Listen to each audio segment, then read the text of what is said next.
Hi, welcome back guys. This is your friend, the MHA What If with another fanfiction. This is the first part of What If Deku Left Galliedenn to Defy Fate? All credits for this video go to their respective authors, so please support the real author. Check out the link in the description for more details. Please give this video a like and subscribe to the channel if you want more videos like this. Now let's get into the fanfic. Prologue. The cranking and tugging of oil rigs echoed through coal drift. The humming of machinery and screeching of mining carts assaulted the ears as a happy accident dispensed itself. A murder of tanks scanned the area, their blinding lenses illuminating every crevice of the facility. They ran through the industrial complex, mimicking human anatomy almost as though they themselves were not machines. A fleet of 30 scattered about the facility, bolt-action firearms locked on their right side. A simple steel blade able to cut through most matter was fastened to the left. Their faces resembled gas masks, giving them a ceaseless look of distress that would terrify most. An array of bolts and cogs were fastened to their person, so loud and clackety that one could hear it from miles away as they covered more and more area. Through boring oculars they probed the expanse, with mechanical precision that let only the most minuscule of details escape. As the minutes passed, these appliances felt no displeasure nor impatience, inoculated with the sole purpose of finding their target. Another hour passed, and with it, a single footprint could be spotted, almost intangible to any human eye. As if on cue, all tanks raised their heads in unison and drove forward with a speed that wafted the air like an oncoming locomotive.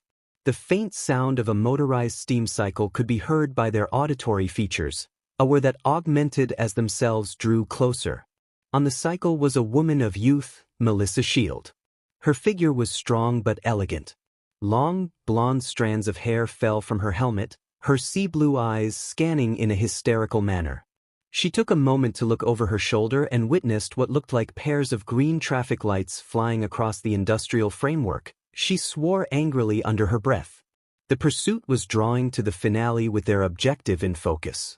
About 50 meters away from their target now, the anterior tank raised its left arm, yielding a rusty steel cable shot out with the speed of buckshot, festooned with a harpoon-like tip. She was taken aback by the force of the wind that whistled adjacent to her ear, almost losing control of her vehicle. No time was allotted to gather her thoughts as an additional cable was released, followed by several more. The contraptions frantically struggled to pierce either her or her vehicle, relentless, with a restless assault. A shriek escaped from the lips of their prey as she frantically attempted to duck and weave. "I need more time, I need to find somewhere I can be line out of here," she thought to herself in a panicked frenzy. "I need to find it gaunt and fast." As she maneuvered through the metallic maze as if it were the back of her hand, the opposition advanced, slowly but surely. She ingrained the pathways well into her cerebellum, though time was not an ally she could rely on at that moment. As the chase almost drew to a close, she could just make out her objective in the far distance. A small glimmer of hope could be seen in her azure eyes, one almost too faint to detect. While the tanks sailed through spools of barbed wire and laced pillars of glimmering alloys, one flew above the rest, using a protruding steel ramp as his launch pad. While suspended, the machine fired a crimson net, with a precision unmatched by any breathing soul. As she made one last glance, she could scarcely make out the wire-thin net bearing down in the dark and foggy rig. As the webbing made contact with the cycle, it screeched in agony, as both vehicle and rider tumbled and skid on the soil.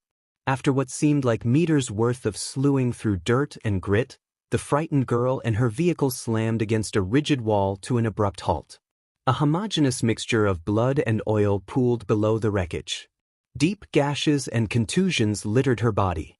Several bones had been broken as her fractured skull hung limply from the shoulders. A moment later she regained consciousness, accompanied by a blurred vision and an entire figure that erupted in pain. Dazed and confused, she remained unsure of her capacity to move a single inch of her body.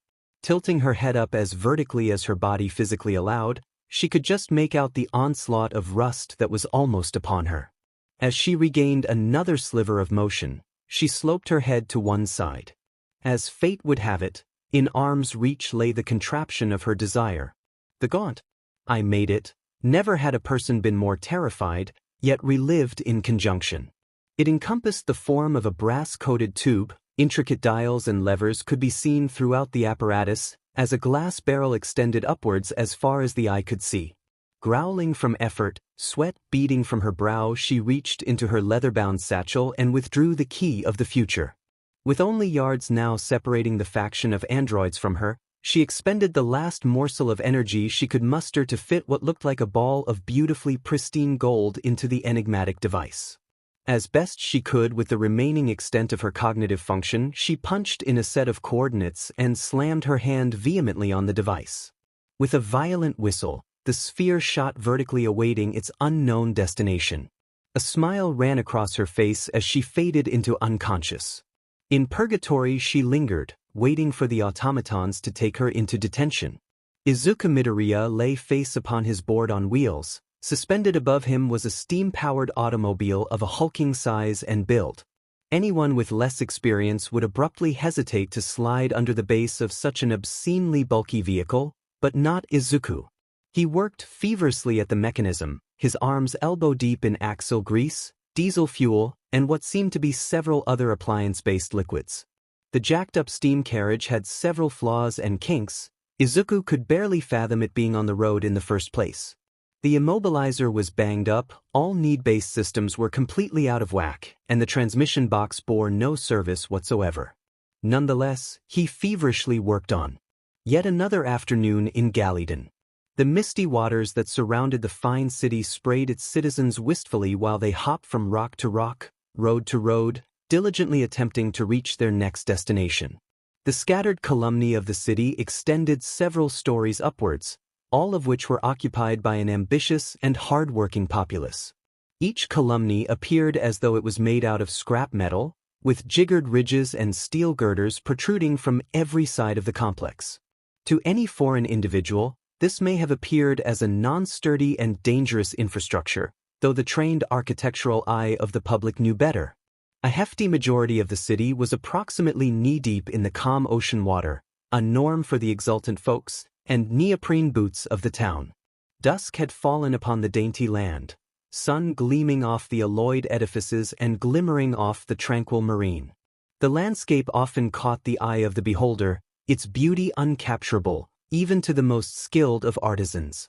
Izuku was a child of 16, almost absconding his youth and forging into adulthood.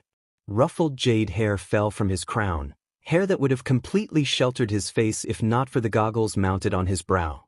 His patchy clothing hung from his body like a damp rag, smudged and stained in such a fashion one could almost consider it expressionistic art. Beside him was a red and time-worn toolbox, an old friend of his, supplying him with any instrument he so chooses to clutch. The shop he now operated in functioned as a home away from home and was where he earned the majority of his income. There he fixed banged-up gadgets and fitted a wide collection of motor vehicles and construction equipment. But what he yearned for were those off days in which customers were scarce, where time allowed him to create, to invent. It was the final day of the working week, and cash was scarce. If he could not get the automobile operational by the day's end, he would have to arrive home empty-handed, creditless. His sister and grandfather were dependent on him the most when it came to financial affairs. With the tide escalating further every day as the summer drew near, he would be impeded from journeying to the marketplace in the weeks to come. It was at this time of the year when the stockpiling of food and supplies commenced, a feat he could not accomplish if his wage was not earned. Izuku continued to forge on, rotating bolt after bolt, fidgeting with a diverse assortment of pulleys and pistons, completely foreign to the unqualified eye. He was positive his work would be complete in the hours to come. The plummeting glow of the sun, along with the scent of extinguished candles, signified very little illumination in the workplace. Gleams of sunlight glistened off the pewter garage, yet he knew he could complete his task even in the obscure dead of night. 4 gears remained, the very 4 that jeopardized the entire operation, binding each axle to the base of the vehicle. He kept his hands steady, with a face damp with perspiration, composed with resolve. His craftsmanship and handiwork of the past 8 hours terminated there. He rotated one last screw, as a creak echoed through the chamber. The jacks keeping the steam-powered monster stable suddenly groaned with tension. Without wavering, Izuku swiftly rolled his way out, fleeing the bottom of the vehicle. He tampered with the jacks frantically, desperately looking for a way to stabilize the configuration. With a loud eruption, the heap of metal collapsed from its holdings, shattering silence the dusk had previously carried. A moment of shook was allotted as the dust dispersed about the chamber. Izuku hurled his gloves at the wall and stifled a curse, with the knowledge that his entire day had been squandered. The force that the collapsing vehicle generated left several tools scattered about the grounds. Powder and sawdust meandered through the room, instigating a score of violent coughs. The back door of the garage flew open. Izuku spun around, the adrenaline still coursing through his veins. Power Loader bolted through the door with a rapidity quite abnormal considering the cumbersome exosuit he sported. "What on earth happened here?" proclaimed Power Loader in a dry and raspy voice. As he hollered, the gears encompassing his being churned with a fury. He would have been a man of average height if not for his severe hunchback. The tone that registered behind his enclosed face was not one of rage, but of concern. Izuku's face lit a vibrate red, his voice quivering with rage. "I was working on the project according to the exact specs you gave me. I was almost done too, a couple more pins and adjustments and that would have been it. I guess the lifts just gave in towards the end." Disappointment suspended in the air. Both parties involved were extremely distraught. Power Loader looked up with a promising look in his eyes. "How much was the gentleman going to offer you for the job?"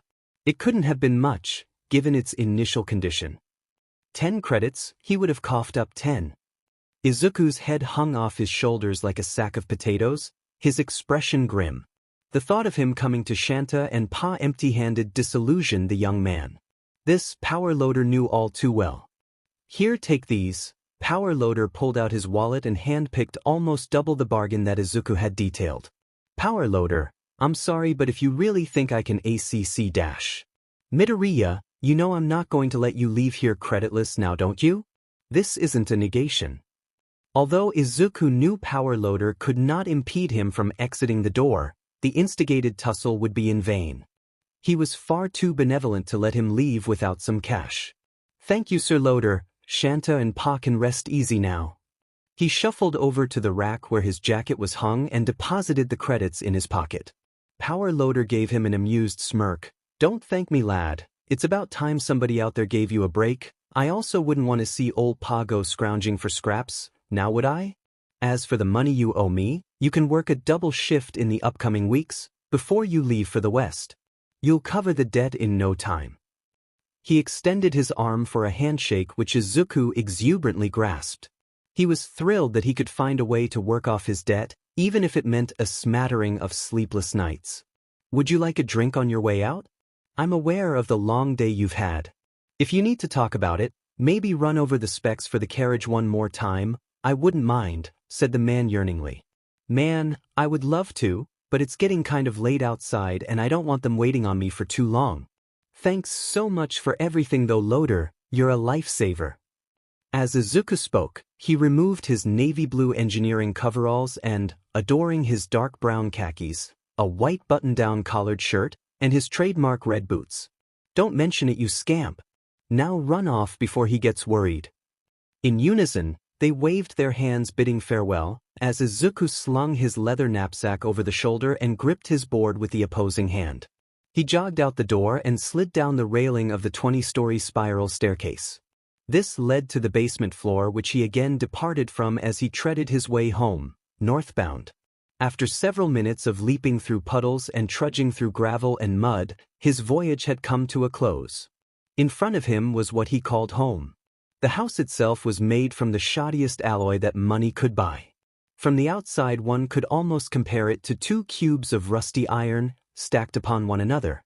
2 windows from each story of the structure shone a hopeful light across the dead of night.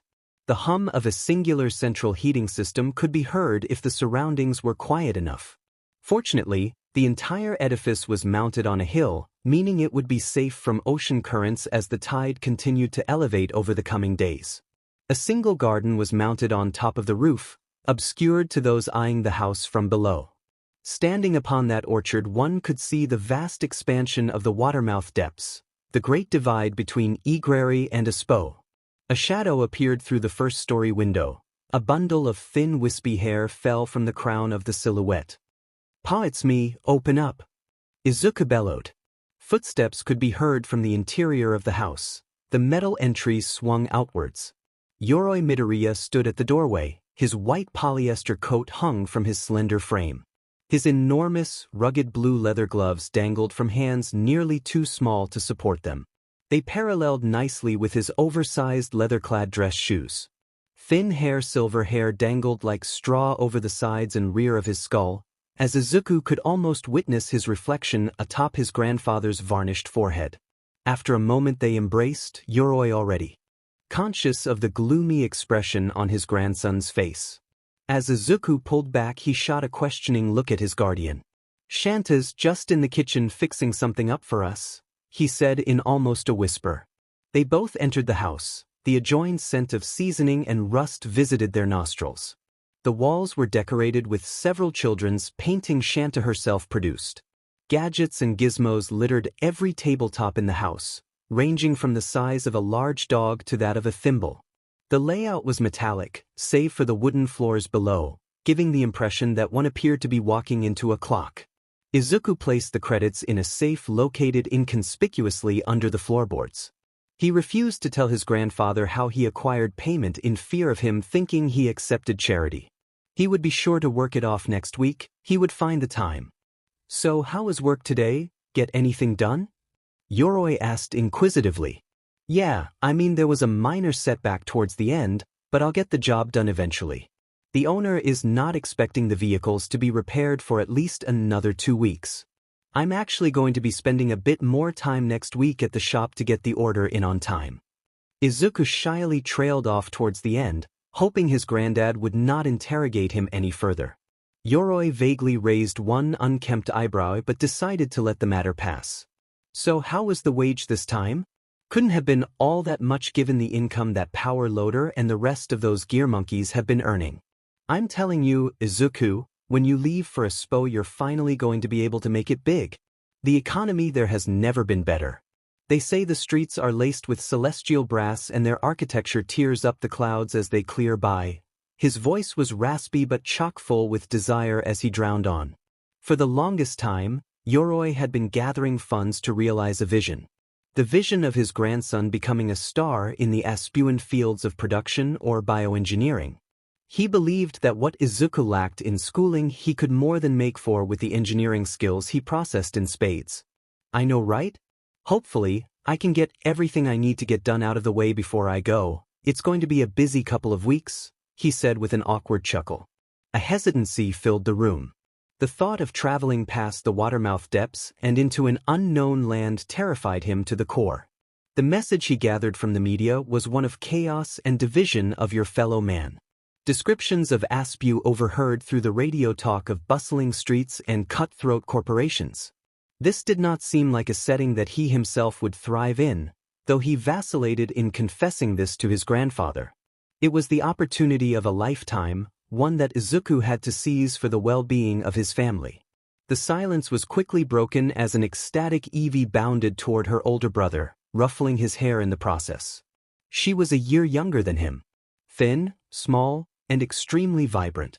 They were as close as brother and sister could be. Having her bounding about made living in a massive metal box almost bearable.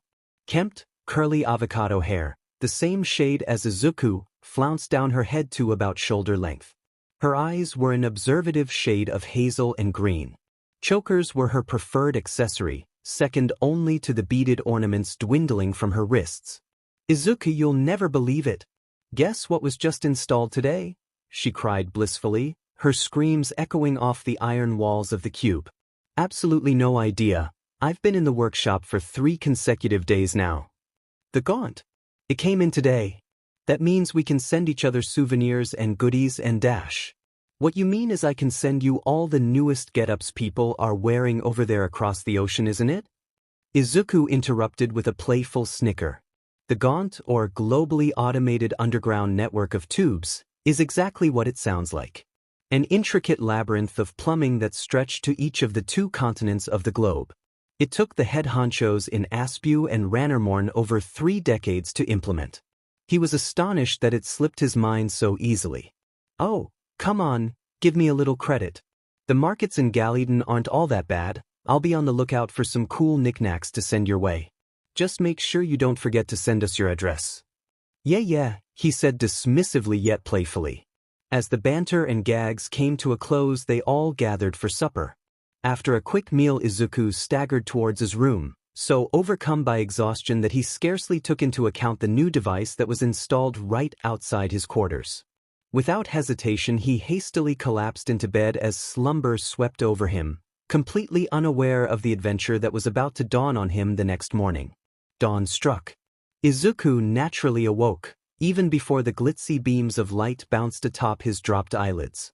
He could feel the gradual heat being retained by the Babbitt fortress he called home.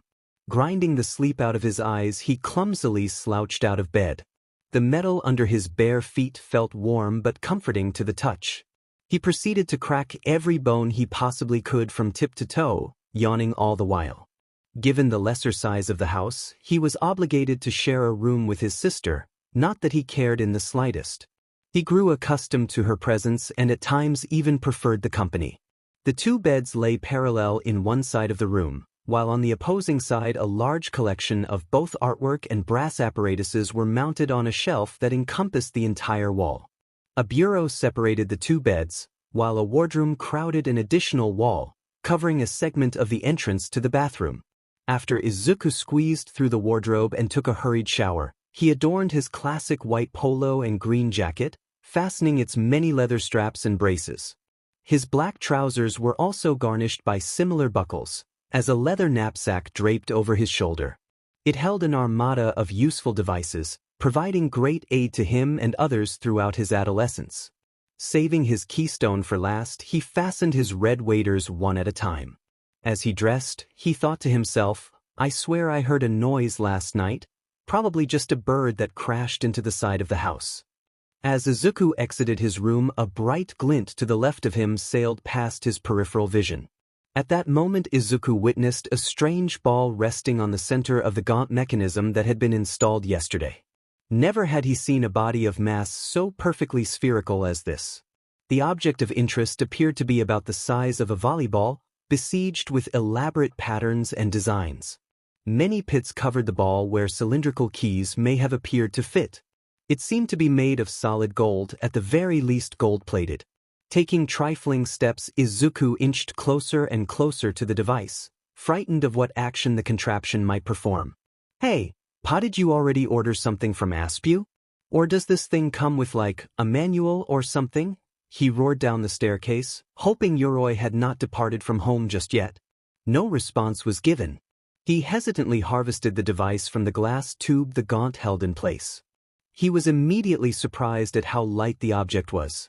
It must have weighed about 15 pounds if that. He ran his fingers around the device, remarking its regal material as well as all of its webbed engravings. He noted several small buttons, each a finger in diameter, that when pressed dug a few centimeters towards the center of the sphere. Segments of the sphere appeared to have the ability to rotate, forming a different configuration of designs and shapes. Phew, I wonder how much this thing is worth, he muttered to himself contemplatively. Dude is just gift random packages? He quietly thought to himself. The gaunt was installed just hours ago. It could not be that common of an occurrence to have strangers mail to the wrong address, least of all to a petite and inconspicuous town such as Galliedenn. He could most likely pawn it off somewhere in the town market, perhaps earn some extra credits to pay for food over the upcoming days. However, his natural curiosity would prevent him from vending such an unfamiliar artifact without him first discovering what its function was. His natural affinity for puzzles made him especially qualified to solve the task at hand. He enjoyed a good brain teaser. The following week consisted of an assortment of different tasks, all guided towards the purpose of generating the family some much-needed income. While Shanta harvested what little crops had matured over the past 3 months, Yoroi continued to fill in orders that had been coming in from around the small province. The primary reason for installing the gaunt was to receive reasonably sized tools and machinery for Izuku to later fix for a profit. In a world driven by gears and steam engines, maintenance was in very high demand. The inhabitants of the household remained confined inside while the ocean current ran through the province. The current itself was far too strong for any boat to venture. Shanta attempted as best she could to elevate a labor-driven gloom that drifted throughout the house by remaining her natural comical self. Izuku could not have asked for a more supportive companion. Yoroi and Shanta had marveled at the golden sphere that had been delivered onto them as if it had been an act of providence. However, they quickly lost interest, consumed in their work.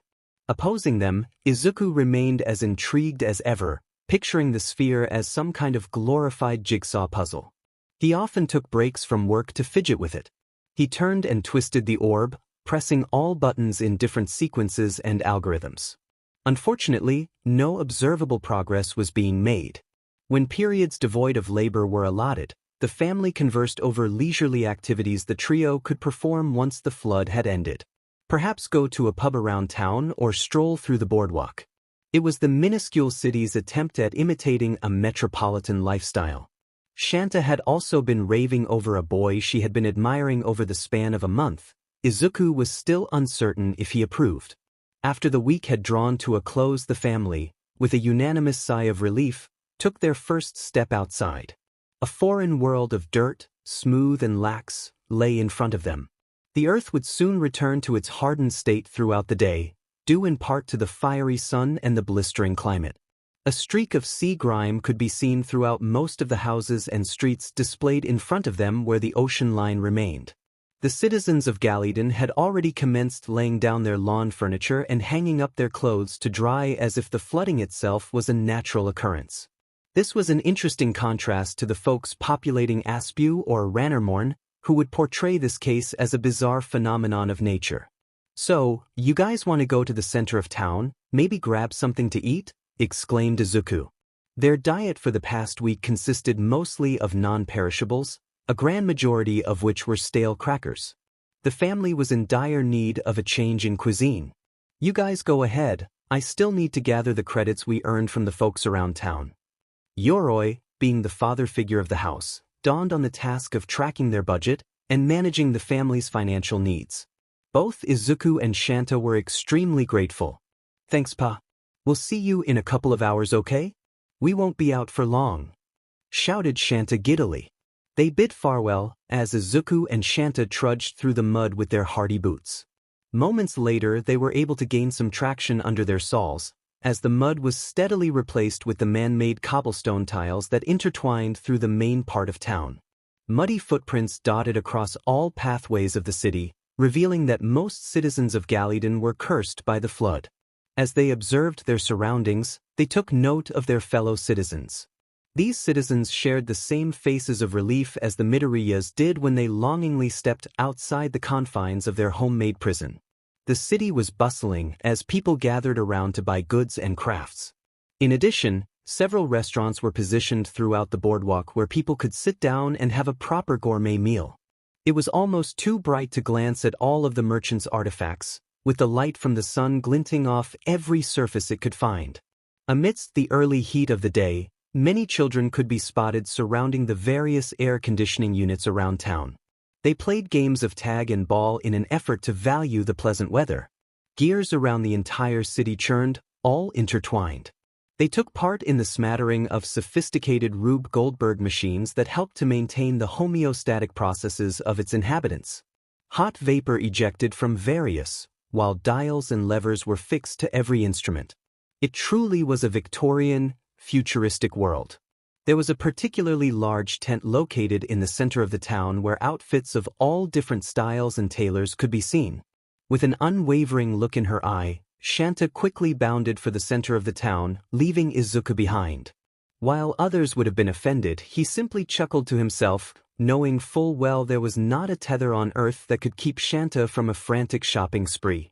Izuku gazed within his knapsack to locate anything worth pawning off.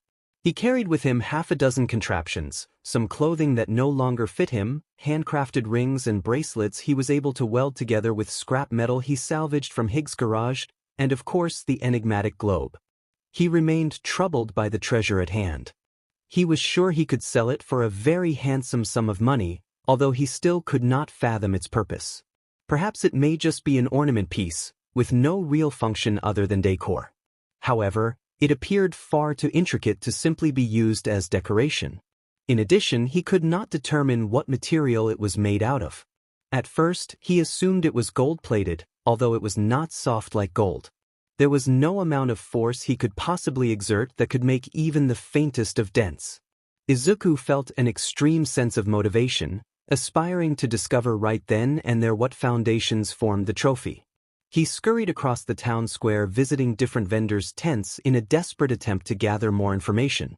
He placed the object nearby any lodestone he could encounter, but no degree of magneticity could be observed.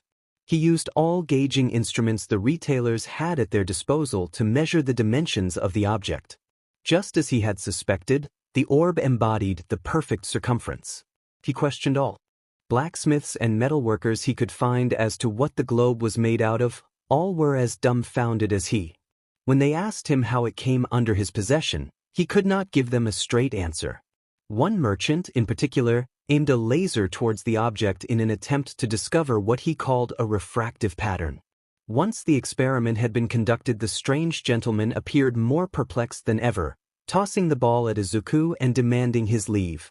Several vendors appeared very interested in buying the ball from Izuku for the sole purpose of its beauty. He rejected all offers. "Now what the hell are you?" thought Izuku to himself, extremely vexed. Perhaps the ball came from space. Perhaps there was no valid method to discover its secrets. A wave of disappointment washed over him upon this realization. He began to question what value it holds under his possession. After all, he did receive some very enticing offers.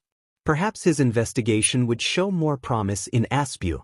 Izuku decided to leave the subject for the time being and try to enjoy the liveliness of the city as best he could, with the very limited amount of cash that he had on him. He would try his best to ignore the itching curiosity that burned within the back of his mind. Fortunately, upon veering his gaze to the markets, he encountered the perfect remedy. Tenya Ida, his larger-than-life friend, sauntered towards him. A permanently confident strut could be visible in his gait. As if to add emphasis to his rambunctious character, a decorative top hat was crowned over the head. That day he had decided to wear an eloquent silk vest, accompanied by a red bow tie, a glittering belt, and some drastically skinny jeans that left very little to the imagination. His digits darted in unison, unwavering as if they had been pasted together. He gave Izuku an expansive grin. One could argue that his teeth could refract sunbeams more efficiently than the metallic city itself. "Izuku, my boy, how are we doing this fine morning? God, what has it been, a month, two since we've last chatted? How goes the family?" His booming voice only added to the exuberance of his persona. From a very young age, Izuku and Tenya were not only business associates but extremely close friends, despite their vast differences in character. Although Izuku was a protege when it came to mechanics, his prowess for marketing and forming connections was extremely lacking. This is of course where Tenya comes in. The two of them must have sold hundreds of handcrafted items and household appliances. In some cases, minor weaponry was sold that would have issued them a pretty penny in fees had they been caught. The dynamic duo was planning to venture Aspu together. They wished more than anything to witness where their business venture may lead them over the Great Sea. "We're good, man, thanks for asking. The week was kind of rough towards the end, but we managed to get out on the other side. You want to grab a bite to eat? I could honestly go for some non-perishables," he eagerly requested. After a firm nod, they both bolted to the nearest deli to banter and reflect on the week they had. "I tell you what, Izuku, I've got some big plans for our future," Tenya exclaimed. "My two brothers, Tensei and Tento, currently live in Astrovale. They have just been employed to the Aspuan Naval Front, one of the nautical industry's heavier hitters. I figured that you of all people would be perfectly suited for a job of that variety, given the amount of work you've had to put into mending motors and propulsion jets. Of course, you would have to brush up on your engineering prowess given the caliber these gentlemen are working at, but that's no bother at all." "Yeah, I mean that could work," Izuku nodded. But isn't Aspu's main export weaponry? I'm just a mechanic, I don't think I'll be able to reach the bar necessary to make that kind of firepower. Tenya noted the defeated tone in his voice. Yes, they are rather fond of their arsenals, I suppose you are right. But worry not, Izuku, it's all in the training. Everyone in town knows you have a wonderfully stern work ethic. I'm positive you'll be able to learn all you need in no time flat, all it takes is a little patience, he said comfortingly with a pat on the back. It's just such a big place, Tenya. How are we going to stand out against the rest of the crowd? Not to say that I won't give it my all, but I think you're being overly optimistic regarding this whole ordeal.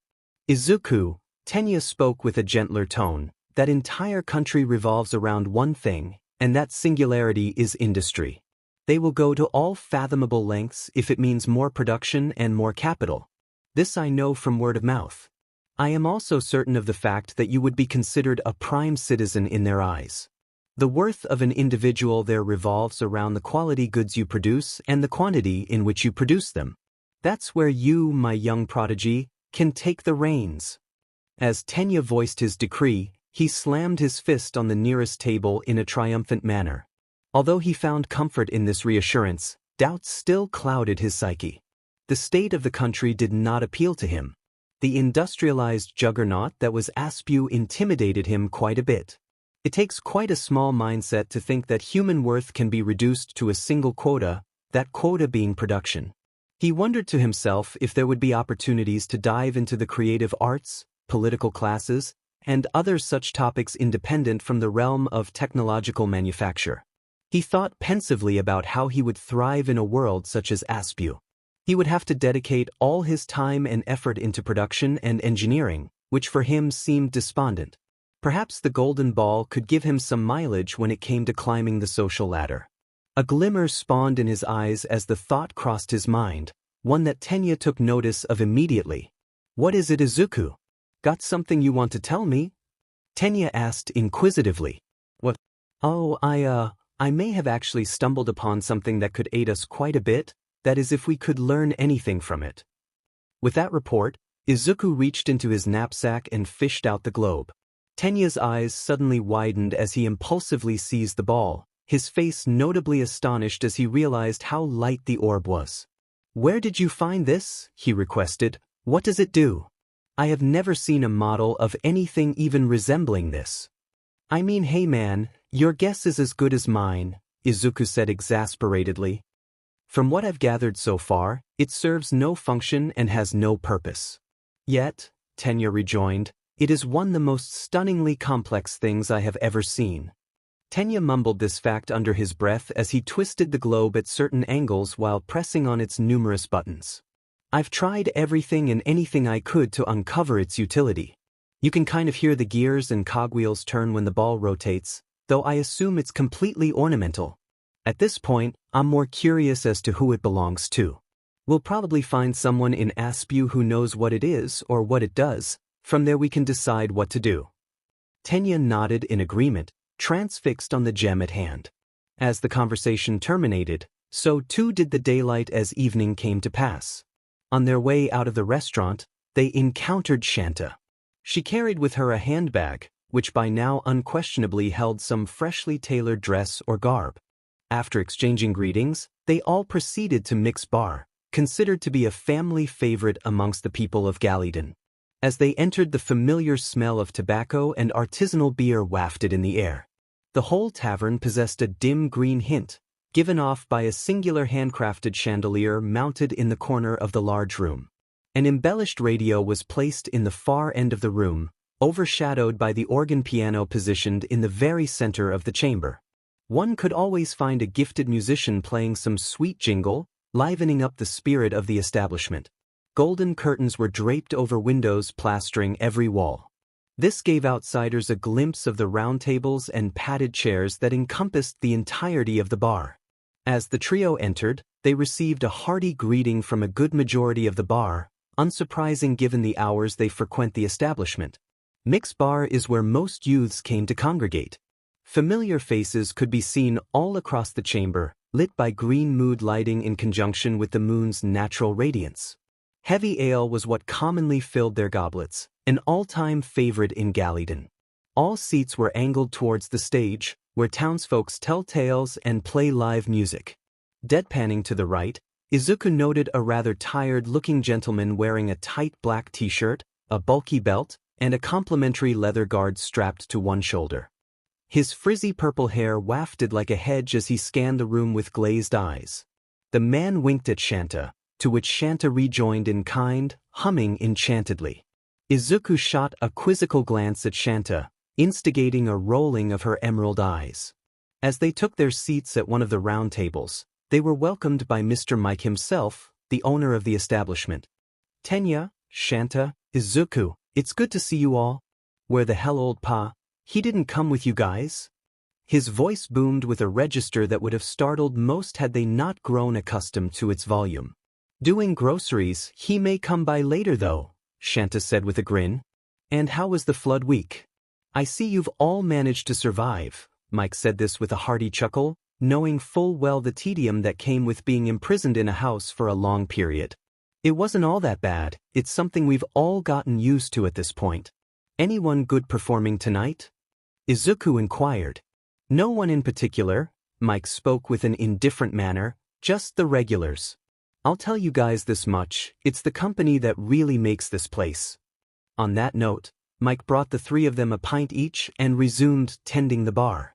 As they sat and conversed with their fellow youths, a variety of topics were discussed, ranging from sports all the way to academia. But one theme that had been crucial amongst these young adults was that of politics.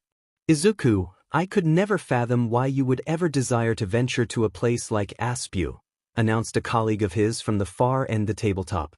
"They like to call themselves a democracy, but that land is not ruled so much by the people as by the most fortunate of people. It's important to note that the lives of those most successful are not the lives of those most worthy," berated Yo Shindo, another of the bar's frequenters. "I mean, I don't know what life's going to be like there, but I'm interested in finding out. I can't remain here for the rest of my life. There are places I wish to see, and adventures I need to embark on." Izuku mentioned this with some hesitation, taking note of his comrade's point of view. "And what of the political factions? Gang violence? The nation is totally divided and can't make up their mind regarding any matter at all. I have an uncle who lives there, and he tells me that it's hard for them to get anything done with all the bureaucracy that's going on down there. The wage gap has torn the people asunder, picking fights with each other when it's the law that holds its oppressive grip. That's why Ketsubutsu, Shiketsu, and all these other factions are rising up." The sudden outburst came from another faceless member of the crowd, though its ripples still rang throughout the impressionable table. Tenya suddenly stood, finishing his fifth pint. The claims these individuals had made, along with the alcohol reeling through his veins, raised Tenya's register to that of a roar. "Quiet everyone. This industrial revolution took a more radical turn than could have ever been anticipated.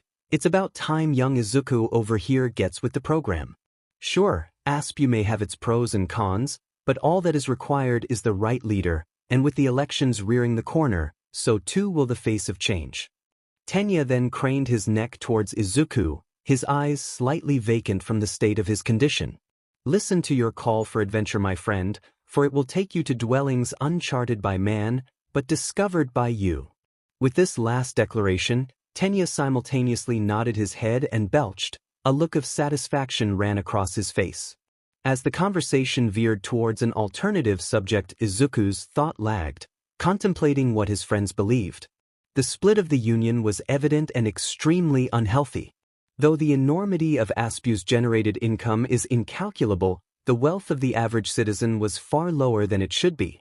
Most all of the funds are injected back into the military or the aristocratic percentile, leaving the rest to lunge for scraps.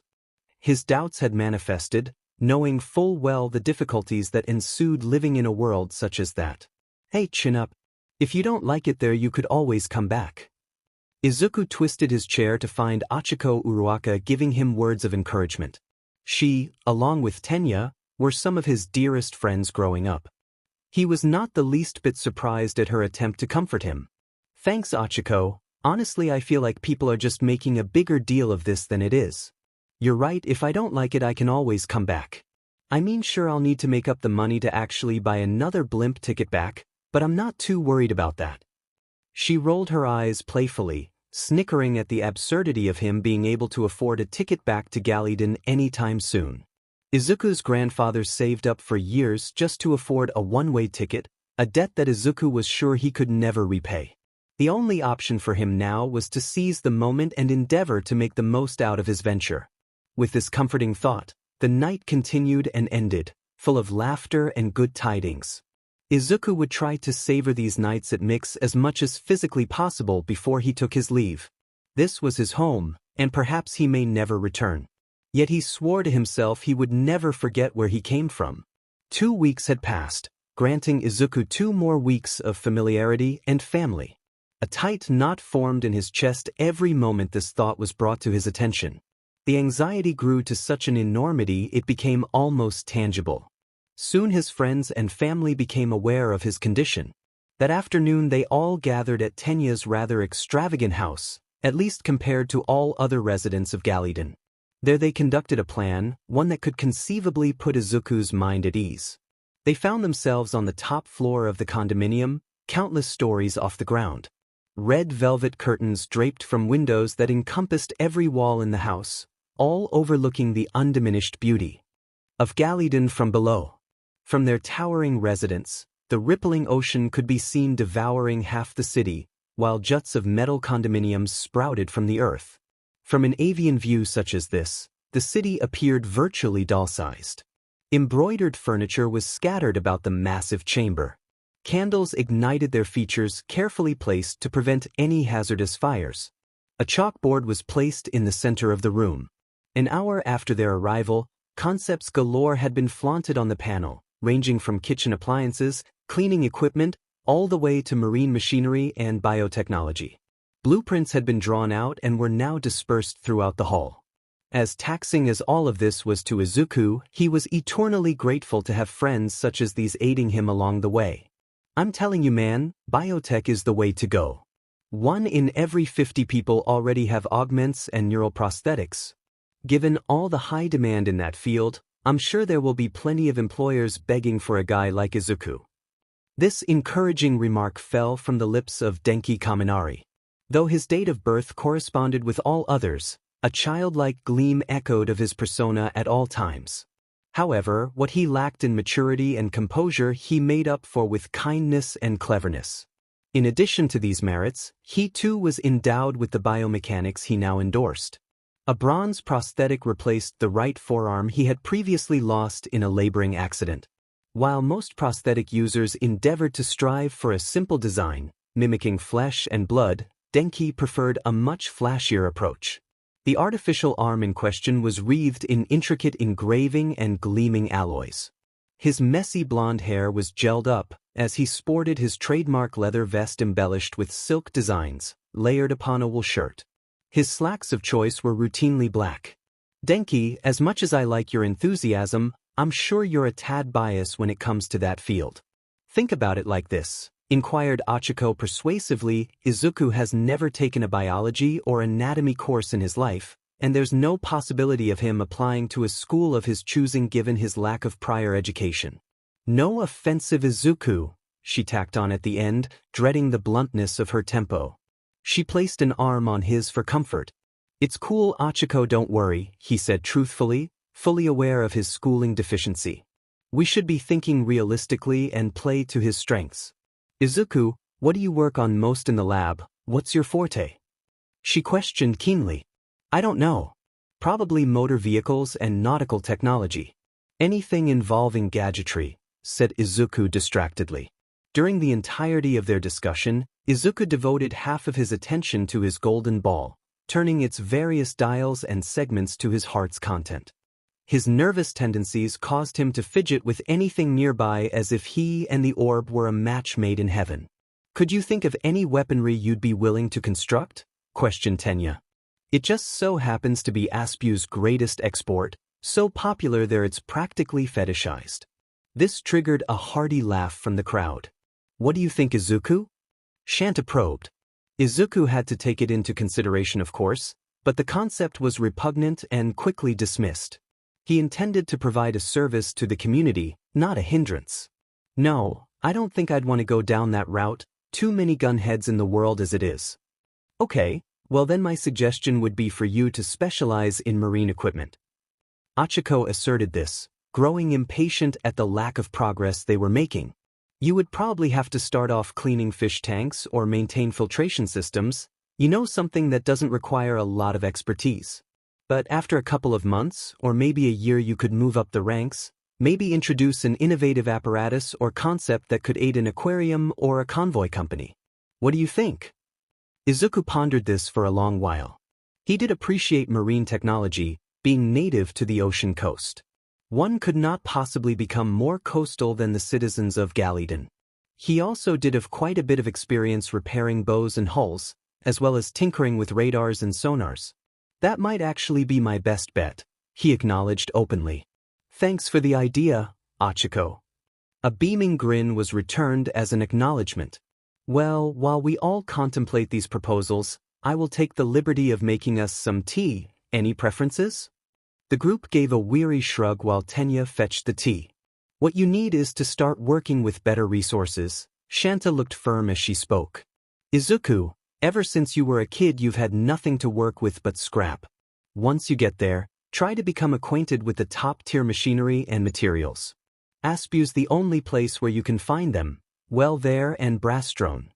The Iron Youth? They're even more armament-centric than the Aspuans. Whatever you do, just don't go there. Denki's tone was both humorous and cautious, although Izuku knew where he was coming from. Those from Brastrone were a rugged group of individuals led by a fascist dictator Masakura, although most people referred to him as muscular. His views were patriotic at best, totalitarian at worst. The man followed the social Darwinist philosophy above all else, claimed to no veneration in Izuku's eyes. Although the travel there would be much more favorable and the opportunities would be plentiful, his freedom of speech and political mindset were not values he was willing to relinquish. Hey Shanta, now that you're probably the next one to leave the nest, what would you think about venturing to Rannermorn? The food might be cold and the people colder, but they are firm and hardworking. Denki paused for a moment. When I put it that way, maybe it's not quite your speed. Denki stifled yet another chuckle as Shanta flung an embroidered pillow playfully in his direction. The citizens of Rannermorn were known for their strength and patriotism. They accepted all hardships and tasks so long as their commander was influential and fair. Vlad King, the current military frontrunner said Republic, had occupied that role nicely. Their motherland was at one point on the brink of collapse. Consequentially, their newly elected leader has made some drastic changes, improving the proletariat base pay and living conditions.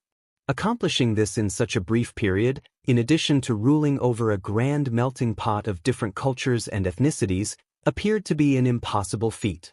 Izuku approved of these features of Rannermorn, but complications came with Shanta's possible migration. The predominant issue was that of distance. Rannermorn is as far away from Aspu as one could physically achieve. Additionally, there was a deep seething rivalry between Aspu and Rannermorn. One could say it was almost inherited in nature. Izuku could not bear the thought of a patriotic chasm forming between his sibling and him. The thought of Shanta migrating to Rannermorn did very little to comfort Miles' disconcerting thoughts. As the hour passed, the clan quickly became distracted with matters of work and gossip. Sweet tea and the moral company added to the jovial atmosphere. Izuku tried his best to entertain but was still very much engrossed in his thoughts. Tenya would be a grand asset in his venture, preforming the majority of promotion and networking. However, for Tenya's tasks to yield any fruit, Izuku would have to conjure an idea worth sharing with the public. For as much thought as he devoted to his cause, he hadn't the slightest inkling of what he would give back to the world and his grandfather. Once the day had come to an end, and all the tea had been drunk, the juvenile bunch then debated on what their next activity might be. This was done while considering the precious while they had left with Izuku and Tenya before they departed in a fortnight. The verdict came from Shanta, stating that a walk down the harbor would be both revitalizing and nostalgic. There they strolled, the icy mist dousing them for every wave that lapped onto the shore.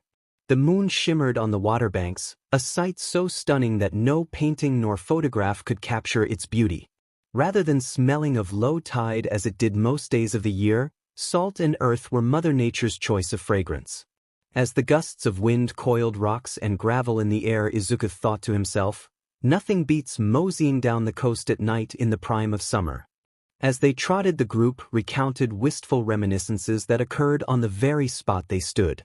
Tenya, remember that time you tried dancing there to impress that broad, and broke your leg slipping on that rock? Denki began. Izuku had to make you that splint and carry you bride style for 20 minutes, Denki recalled blissfully. Red in the face, Tenya retorted. Well now, let's not forget the time you saw a jellyfish wash up on the beach and proceeded to faint on the shoreline. Evoking this thought triggered the whole gang to laugh, even Denki himself. Oh man, Achiko brushed another tear from her face, repressing a fit of laughter. Izuku, Tenya, promise you'll come back soon, it just won't be the same without you guys here. With this, another pang of reality set in, a somber mood once again menaced overall. Guys, don't worry, it'll all work out. Give us a year or two and we'll be back, hopefully with some extra cash and a real job, Izuku said, playfully elbowing Tenya. Who knows, maybe by then I'll have invented a headset that can reach you guys all the way from here. This won't be the last time we see each other, I promise. The group experienced a sense of relief. It was wonderful to see Izuku in a cheerful disposition once again. The hike coupled with the spirited company had calmed him. He was positive they would all be in each other's presence once more. They all crowded for a group hug. Most participants were on the verge of tears. They all knew in their hearts that severing their cluster temporarily would have no impact whatsoever. Their friendship was timeless. Once they pulled away, the party headed back homewards in comfortable silence, though not before Achiko gifted Izuku a soft kiss on the cheek. Her eyes glimmered restlessly as he responded with a compassionate smile, feeling the heat rush to his ears.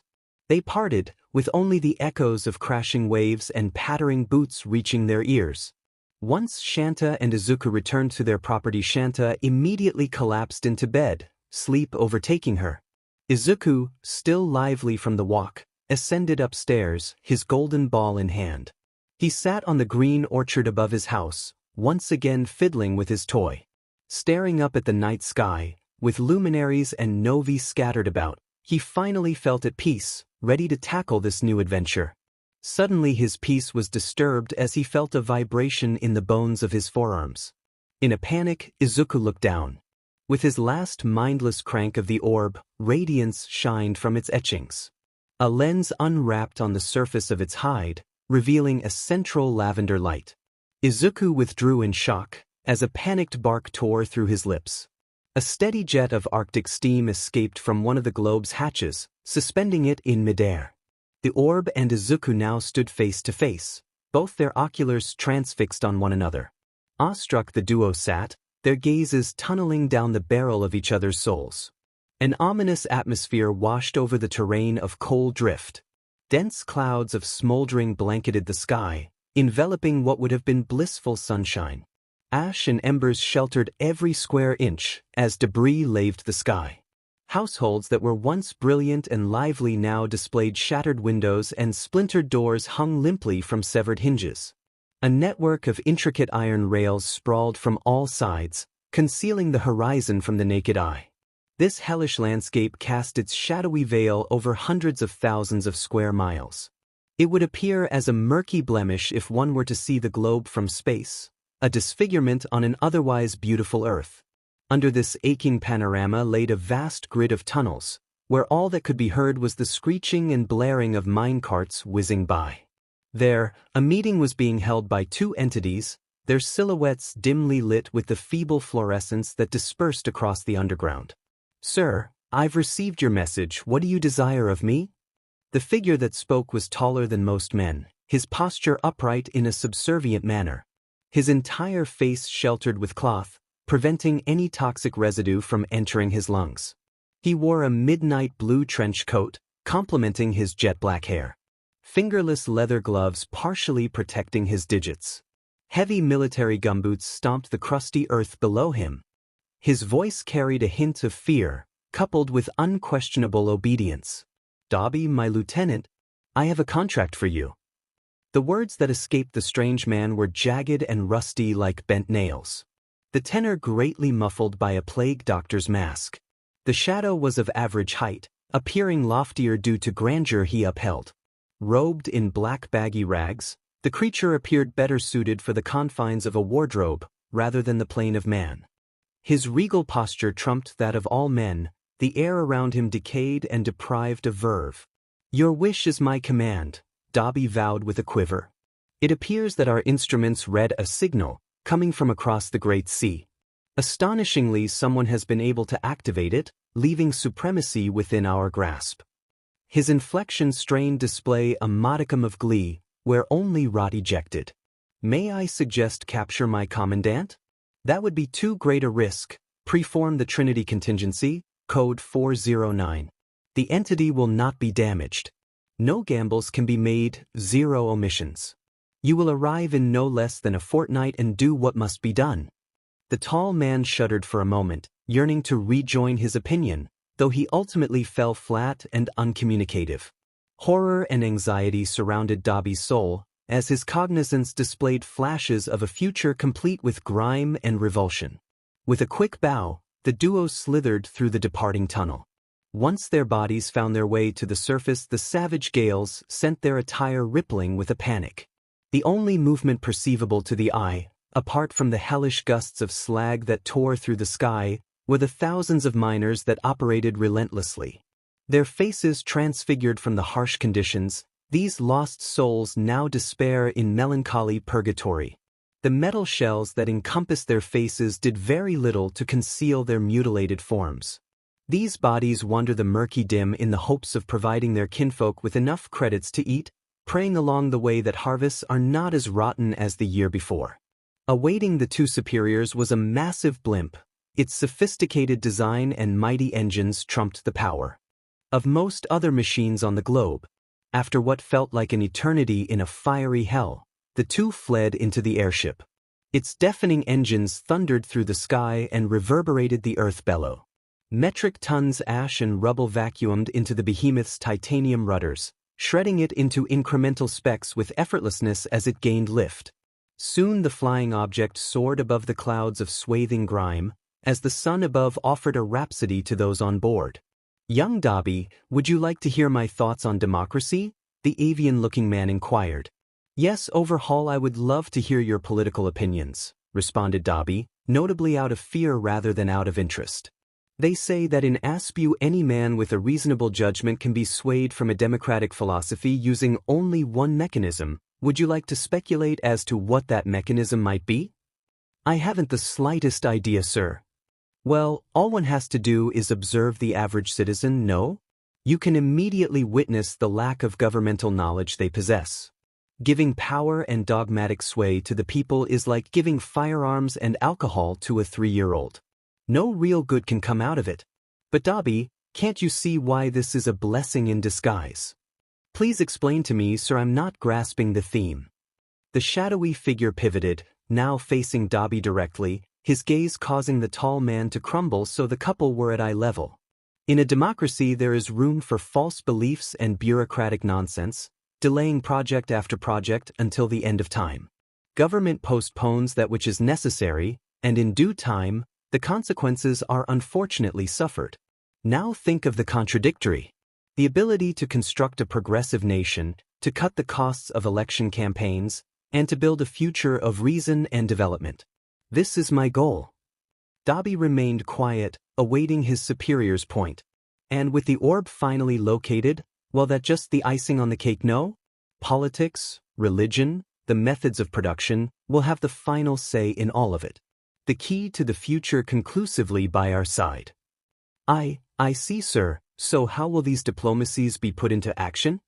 First, we keep our monopoly afloat, coal comes first and all that. My status has already granted me many a meeting with All for One. And what better to fit all the tots in the palm of your hand than to establish affiliations with the one ruler of this nation? The statement drowned on in a whisper, using air quotes when referring to the commander as a ruler. Dobby's eyes widened as he grasped the devious man's theme. Dabi corrected his posture, reflecting on the plot of his superior, noting his surroundings for the first time since boarding the aircraft. Caterpillar tracks could be seen covering the metal base bellow. Approximately 10 to 15 tanks could be spotted manning different stations of the vehicle. Their lenses reflected eerie green on platinum surfaces, providing the whole vessel with a menacing illumination. You have tanks running the blimps now? What happened to the staff? Dabi carefully probed, being as polite and submissive as humanly possible. Dabi, with the AI we have at our possession, a machine completes the task of almost any man, with a speed that trumps. We were running out of miners, what else could I have done? Although the disguise covered the entirety of his face, Dabi couldn't help but imagine a crooked smile materializing as the words escaped him. An audible gulp could be registered from Dabi's throat, as he estimated how long he might have until his services were no longer required. The authoritarian walked forebodingly towards one of the many meter-long display windows scattered throughout the cabin. He gazed down at the industrial blanket, sheeting a portion of the world. A frightening grin spread across his face, unobservable to the outside world. A sight of production, of progress, he monologued to himself. If I could only capture its beauty and put it in writing. Izuku sprung as high as his calves would permit, his arms flailing about as he tried to grasp the floating ball. To witness something that was, for the longest time, completely inert now whizzing around the garden was an alarming thing indeed. At first, Izuku kept motionless, fearing the orb would be a threat to him and his property. This mentality immediately altered once he witnessed the drunk ball banging into metal posts and diving into produce and soil. Its purple ocular lens gyrating around its circumference, endeavoring to understand its surroundings. While the ball itself revolved very little, jets of air ruptured from its pores, triggering surges of speed that appeared as mere blurs in the dead of night. Minutes passed as Izuku failed attempts at clasping the UFO grew numerous. Ultimately, he tackled the organism and held it in place, providing no slack. After an additional 5 minutes of the ball struggling to leave his grasp, it gradually soothed, submitting itself. With excessive hesitation, Izuku unraveled himself around the ball. He now held it so firmly his fingers grew white with strain, as his arms shook from the effort. He could now see the conscious lens flicking about wildly and autonomously until it conclusively fixed on him. The adrenaline and distress that was in his system now gave way to pure awe and admiration. Izuku's lips curved into a grin, fascinated with the discovery. Now what in the world are you? He pondered to himself. Deliberating whether the ball itself could perceive his linguistics, he asked the same question aloud. He did this in a comically slow fashion as to not confuse the alien creature. No response was given to him. All right, so you can't talk? That's fine, I don't have much to say, he said, accompanied by a friendly chuckle. Am I going crazy? He thought to himself. Talking to a machine, one that couldn't possibly understand him, seemed like a foolish act. Yet he felt in his bones that it must have some cognizance, given the manner in which it charged around, taking all surroundings into account.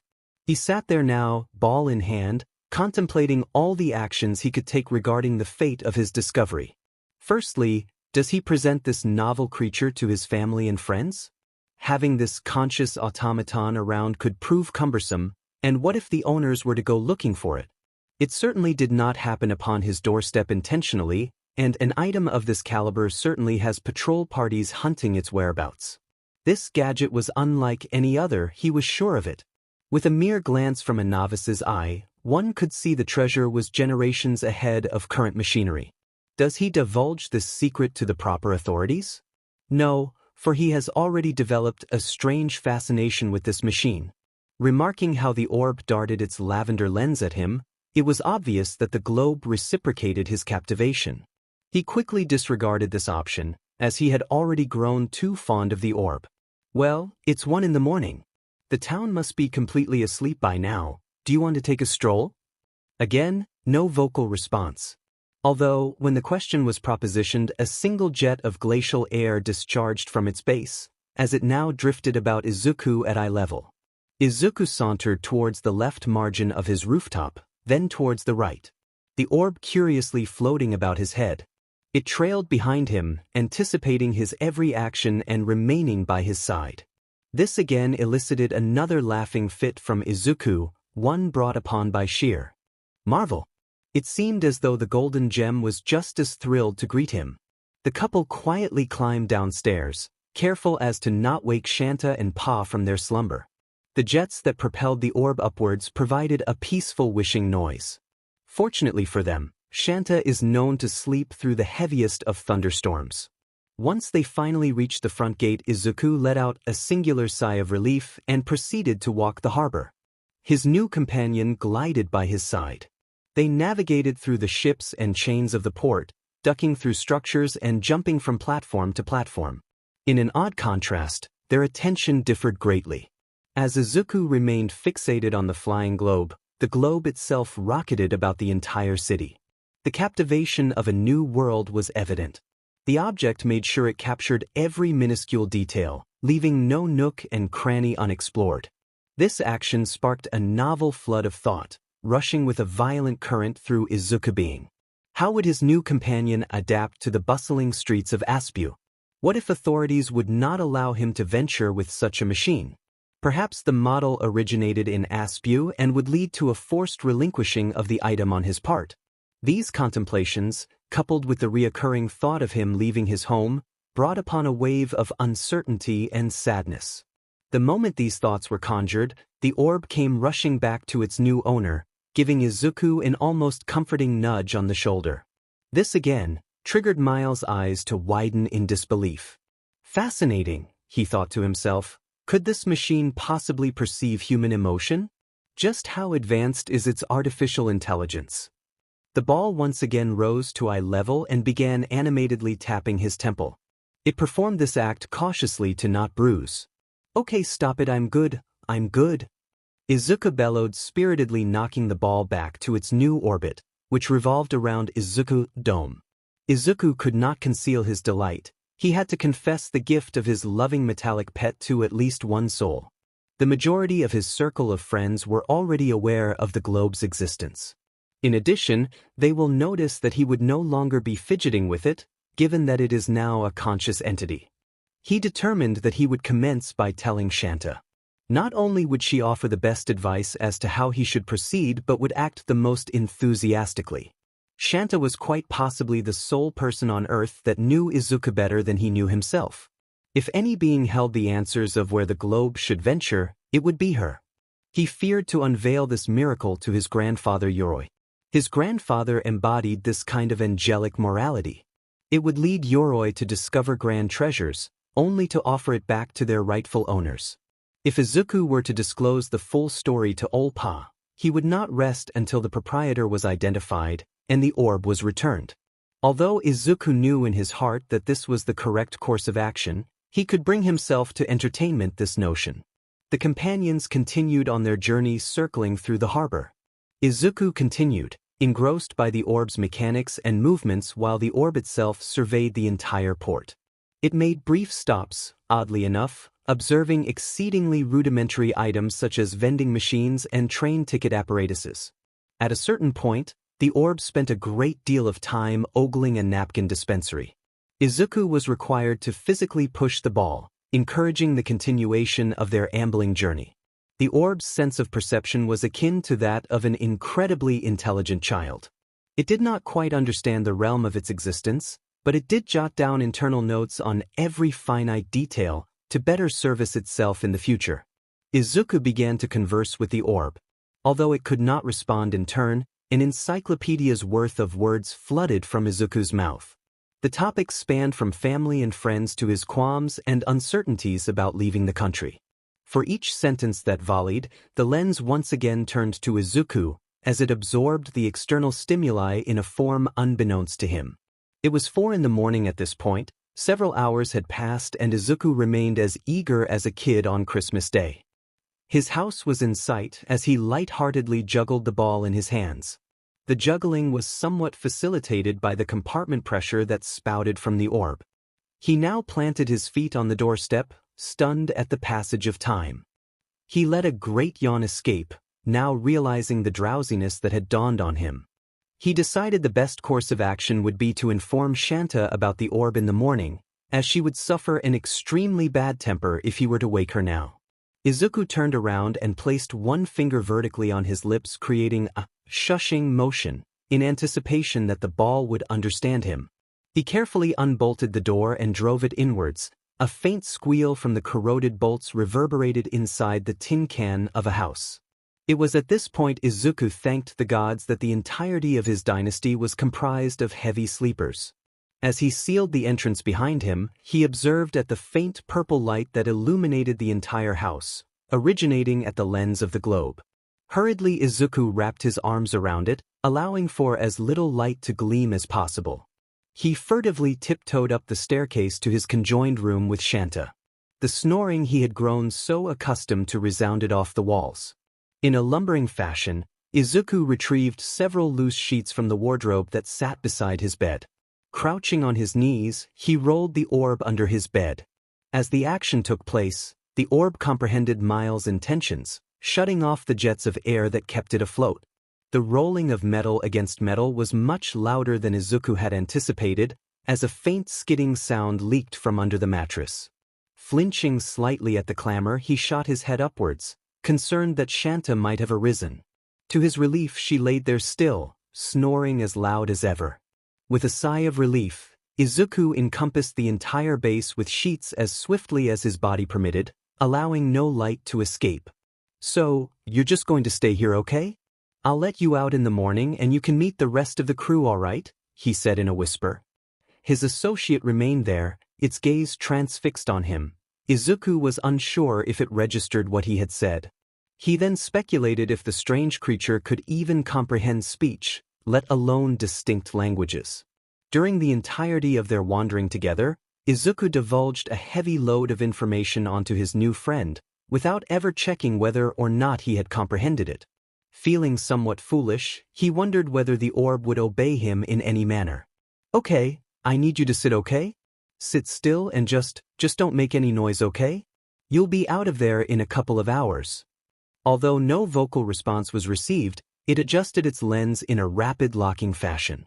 One could almost perceive this as a blinking motion. This reassured Izuku to some degree as he draped the final sheet over the orb, swallowing the room in darkness once more. He paused for a moment, reflecting on the discovery that had just occurred.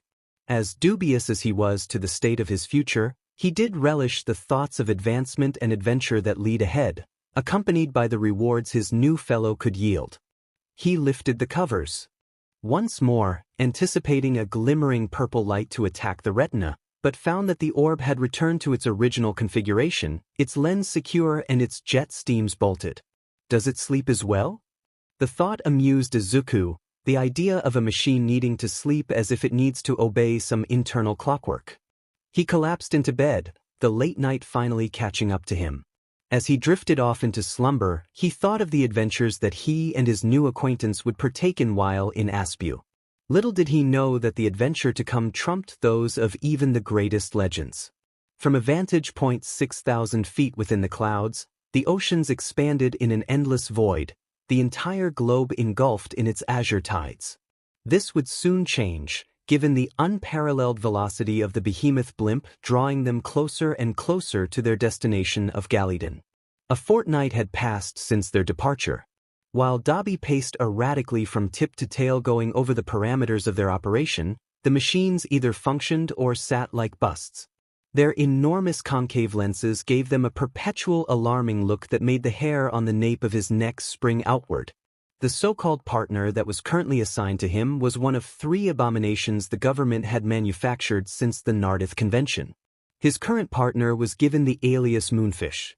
With the majority of the nation's funds being injected into military aspirations, the verdict was to construct the perfect automatons, capable of servicing a nation the same way a slave obeys a master. It often dawned on Dabi that he sat alongside a hearty portion of the entire nation's budget. While some may have considered it necessary, he found the assets superfluous and a waste of tax dollars. Moonfish's hull was mostly comprised of osmium and silicon, though it did appear more or less humanoid. A jet black facecloth sheltered his cranium from the outside world, with yellow illuminations piercing through it in an octahedral fashion. Dark garbs were draped over his torso and thighs, for reconnaissance and inconspicuousness. Its flesh was eerie to glance at, gauze that swathing the limbs were a consequence of this. A single duffel bag was draped over the shoulder, provided with numerous tools of oppression. It positioned itself on a chair, holding the same spot for the entire week of travel. The dust that now roofed its sagging cloths gave it the appearance of a mannequin that had been left in storage. Through the entirety of the voyage, Dobby had been provided with paradoxical emotions of both fear and boredom. Without a soul to talk to, or beings to relate with, isolation had begun to seep in. He often tapped on Moonfish's head repeatedly, in the attempt to elicit any form of human retort. Dobby would settle for one of annoyance and ire if possible. For simple queries, the machines would respond in a mechanical register. If one were to request the hour of the day, it would respond in a monotone whine, using a pre-recorded render of a ghost's voice. No response would be provided for questions that held any poignant meaning, involving anything mortal.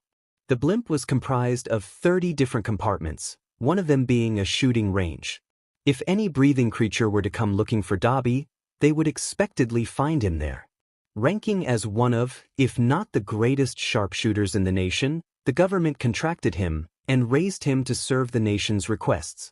While the appeal was lacking, given the 2 decades he had already operated as a combatant in the Greater War, pay far too enticing. With the employment contract rates dwindling as more machines take over the day-to-day functions of society, Dobby would be sure to seize every prospect that presented itself. Volley after volley Dobby shot, a massacre of black profiles on parchment scattered the deck in a heap that was currently inches high and ever-expanding. While most would have recoiled at the fireworks that discharged from the barrel of the double-action .45 caliber full-sized revolver, a continual gaze of boredom was exhibited behind the shades and muffling headphones. Excluding the blares of weaponry, one would enter the room assuming it was a rave, as the incessant blue flares of the gun's hammer igniting the chamber in a strobe light fashion. The might of the weapon was so great, it caused Dobby's navy trench coat to waft with every blow. The hours of rehearsal already invested in the skill would prove no use at all, as the Trinity contingency was set in action.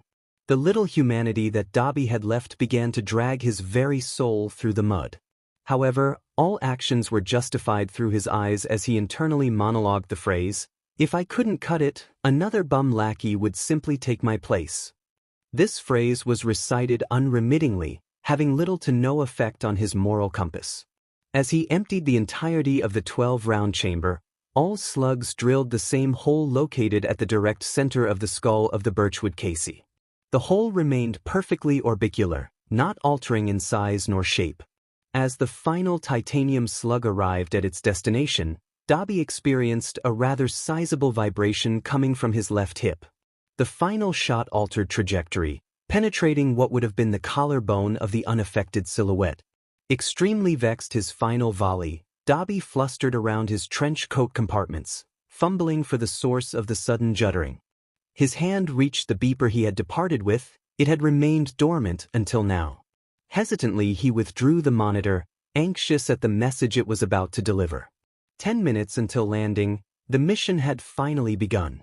Butterflies fluttered in his stomach as a sizable pit formed in his throat. He once again viewed the imperfect round that had been lastly delivered by his instrument of mortality, pondering his many regrets. Though the consideration seldom crossed his psyche, he wondered what his brother would think of him now. "Izuku, you are absolutely full of it? I'm not 12 anymore, you know." Shanta followed the affront with a hearty laugh as they strolled down the copper streets and polished landscape. "Shanta, I swear to God it flies. I think it might even be alive. Its AI has got to be decades ahead of its time. It even uses oculus receptors, perceiving its surrounding like an actual person.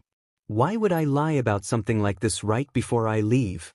Izuku asked, exasperated, attempting over and over to convince his sibling of the recent innovation that had just been unearthed. "Okay, let me see if I'm getting this right. What you're saying is if you twist that ball a certain way, it opens an eye and starts flies about everywhere willy-nilly. I told you it's not an eye, it's more like a purple lens thing, And yeah, that's exactly what I'm saying. Izuku, why on earth would any development center devote that much time and resources into making artificial intelligence, just to put it in a random ball that doesn't do anything? Izuku could not prepare a retort. It had been 3 days since he divulged the secret, but rather than being greeted with awe and inquisitiveness, rolls of the eyes were all that persisted. For a time, he had held off telling his sister and comrades about the strange discovery he had uncovered. He feared the risk that came with the truth, knowing some ungodly force would be after it. Okay, knucklehead, show me then. I'm sure you still have that toy somewhere in your bag. Why don't you pull it out and make it zoom around like before? She requested, cocking one eyebrow. I told you I've tried that, but it doesn't seem to be working anymore. It's been like this since the night it activated. I don't know if I broke it or what, pressing buttons at random also yields no results. Over the passing days, the instrument had not been functioning as it once was. Izuku attributed its initial activation to chance. He could not recall the correct sequence of rotations and button mashing that sparked the machine to life. He continued to work ferociously at the puzzle while off work, though the machine refused to ignite. The longer this drew on, the more concerned Izuku became. Sure you have, Shanta replied in condescension. Maybe when we get home it can clean up my room and maybe make us some lunch.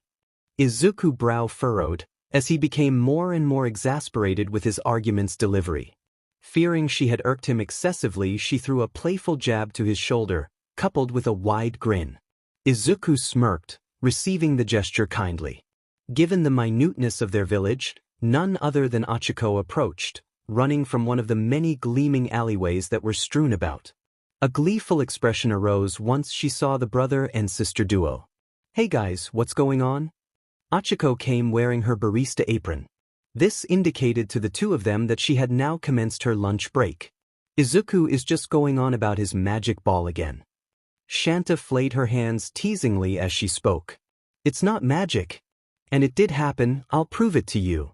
A hint of uncertainty lingered in his voice. For all he knew, it may very well be magic. In addition, he was unsure if he could bring the contraption to life before departing for Aspu that same day. It would dishearten him greatly if he could not display the android's features friends and family. In a flustering motion, Izuku retrieved the orb from his person and began to fidget with it once more, exhausting another set of algorithmic gyrations and dials. It's okay, Izuku, I believe you. I just hope I get to see it before you leave. This statement of support left Achiko's lips and was conveyed with hints of kindness, as well as sadness. She seemed the most perturbed at the coming of Izuku's departure to new lands. This triggered a melancholy sulk, as she tallied the days until her dear childhood friend would depart. Yeah, I know, I was hoping you all get to see it. It's okay though. If I don't get it to work now, I'm sure I'll have it working by the time I get back from Aspu. As the discussion drew on, their course subconsciously led them down the path of their favorite tavern, Mix Bar. As the party reared a corner, Tenya and Denki could be identified. They sat on outdoor tables, bellowing over tea and crumpets. Kaminari, that is quite honestly the dumbest idea ever conceived by man, Tenya murmured as he buried his head in his hands. Dude, just think about a phone right in your ear the whole time. You could be cleaning dishes or laboring away and be talking to someone else at the same time. You wouldn't have to yell at someone from the other side of a room if you had an earpiece like that, no? I'm telling you, man, it could be the next big thing. Denki's face lit up like a hearth, its intensity unparalleled by most. To begin, I am quite sure that Izuku is incapable of creating a device such as that. It does not fall within a niche. Secondly, the notion of multitasking while conversing with another fellow is simply rude. While I natter on with a colleague of mine, I expect nothing less than their full attention, simple etiquette. Moreover, the technology does not even exist, at least within the confines of the public. Our priority is to center our focus on a concept that is both new and within the realm of possibility. Being close friends with a fellow for as long as Izuku and Tenya have, lead internal thoughts to be read at the surface. Izuku could sense Tenya's patience running thin. Man, you're not thinking of the possible? Oh hey guys, what's up? Denki offered an enthusiastic wave to the approaching trio. Nothing much, Just shooting the shit until Tenya and I leave, I guess. Izuku shrugged his shoulders indifferently, having final accepting the reality of his departure. Do you have all your documents? Tenya inquired in a paternal fashion. Yes, Tenya, I have all my documents, Izuku responded in a patronizing tone. Did you pack your bag? Yup. Did you pack up all of your toiletries in a clear plastic bag? Yeah, Tenya, I went through all the steps. How many dress shirts have you packed up? Come on Tenya, stop bugging the guy, he's already got everything. Let's just get inside for a last game of pool. Denki clasped Tenya on the shoulders and bolted into a sprint towards the tavern, preventing the loss of his comrades to spoil his mood. Upon entering the tavern, a familiar wave of hellos hailed them, complemented with several hugs and handclasps as the youth of the town bid Tenya and Izuku the best of luck, with the knowledge that two of their finest citizens were about to depart. Several hours of shooting pool proceeded, accompanied by copious amounts of beer. As they jested, several colleagues approached Tenya and Izuku, probing for any report on the future that preceded them. Questions such as, so how do you feel leaving the place you grew up in your whole life? 2. How do you think business will be like for a couple of foreigners like yourselves? Continuously tore from mouth to mouth. No clear answers could be provided, vague campaigns and desperate optimism were the rejoinders. I'm going to be expecting a letter from you at least once a week, okay Izuku, and I want to hear any excuses about you being too busy to write, you got that? Denki pointed an accusatory finger at Izuku as he spoke, followed by the sacking of a pool ball. Don't worry man, we just got that Gaunt system installed in the house a couple of weeks ago, they'll be coming your way in no time. Hey Izuku, when you get the time could you maybe draw a couple of sketches of the place you're living at? I want to get a feel for what Aspu is like in case I have the chance to work there one day, Achiko demanded with earnest eyes. Of course I'll find the time to do all of that, just give me a couple of days to settle in, we haven't even found a house yet, we'll probably be moving in and out of really crappy hotels. Although the property condition appeared unappealing, Izuku followed this with a cheerful laugh. Accustomed to his living condition, he was positive in his ability to adapt to confined spaces. My lord, let's not meditate on that topic, I can already feel the cockroaches scuttling on the mattress pads as we speak. Fumigation may be a factor we need to take into account. Tenya gave a rapid shudder at the thought of leaving his lavish apartment complex. Following this jolt, Mike came conveying yet another round of pints for the entire table. His brisk pace made the apron he wore sway as he sauntered. Tenya, you should try to be more flexible, like Izuku over here, as he passed the beverages from table to table. Izuku took a swift glance at the grandfather clock posted at the corner of the bar. It was now 4 more hours until boarding, a sense of urgency now crowded his spirit. Stop looking at the clock, Izuku, just enjoy the time you have with us now, Shanta affirmed while nudging him as she rounded a corner of the pool table to take another shot. As the hour drew to a close, the group made their final departure. Final wave of goodbyes drowned off in the distance as the 5 members walked hastily to gather Izuku and Tenya's belongings, having lost track of time. The burning rays of the August sun did not assist as they ran from sidewalk to sidewalk, sidestepping puddles and protruding metal chunks along the way. The initial target was Izuku's house, given that his property was farther away from the pickup location, coupled with the reduced size of his luggage compared to that of Tenya's. He quickly gathered his belongings, as Yoroi aided in storing all that was needed in his compartment. Ready to start the next chapter? His grandfather probed him, raising one eyebrow as he spoke.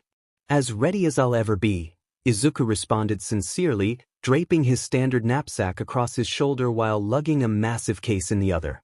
The entire family, as well as Izuku's close friends, now ran from the metal outskirts of Galliedenn to the city square. In record time they jogged from place to place heaving luggage until they reached the minute blimp port to the east of the city. The sun now drew to set, as violet clouds dotted the horizon while the golden hour lit up the people. Amazement swept through the comrades upon arrival. The blimp transporting them across the Great Sea was greater than any instrument they had ever beheld, by a staggering factor. Its aluminum tail fins protracted to the size of houses, its envelope carried a volume of what had to be, by Izuku estimate, just over 1 million cubic feet of helium.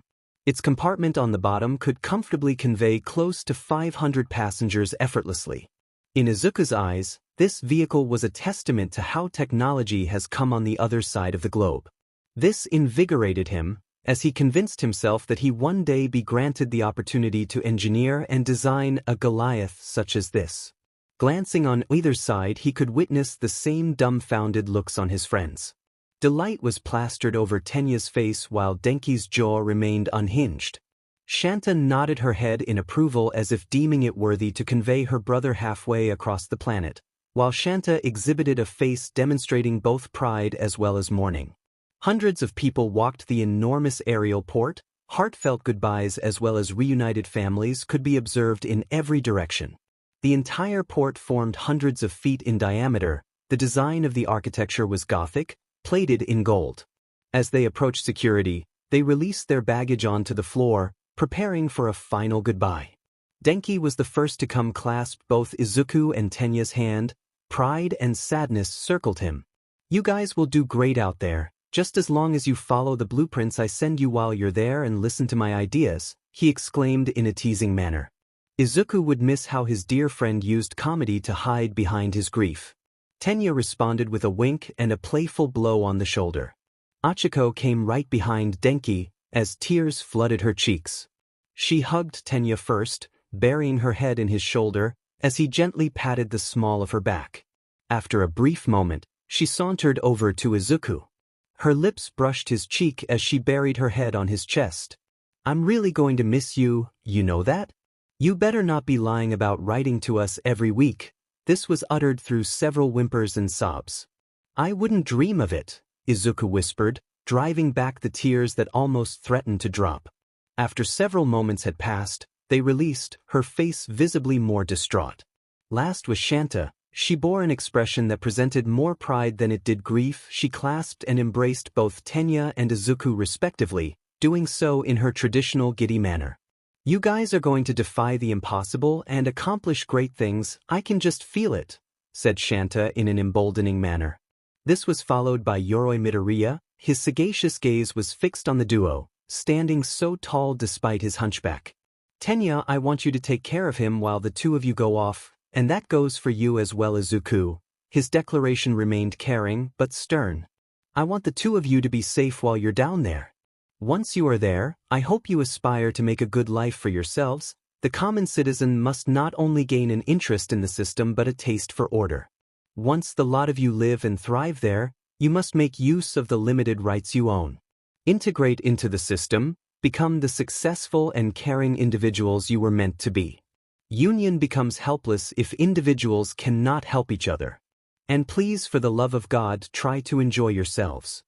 Izuku buried these words in the rot of his philosophy, carrying them as if they were gospel. He had every intention of making his grandfather proud.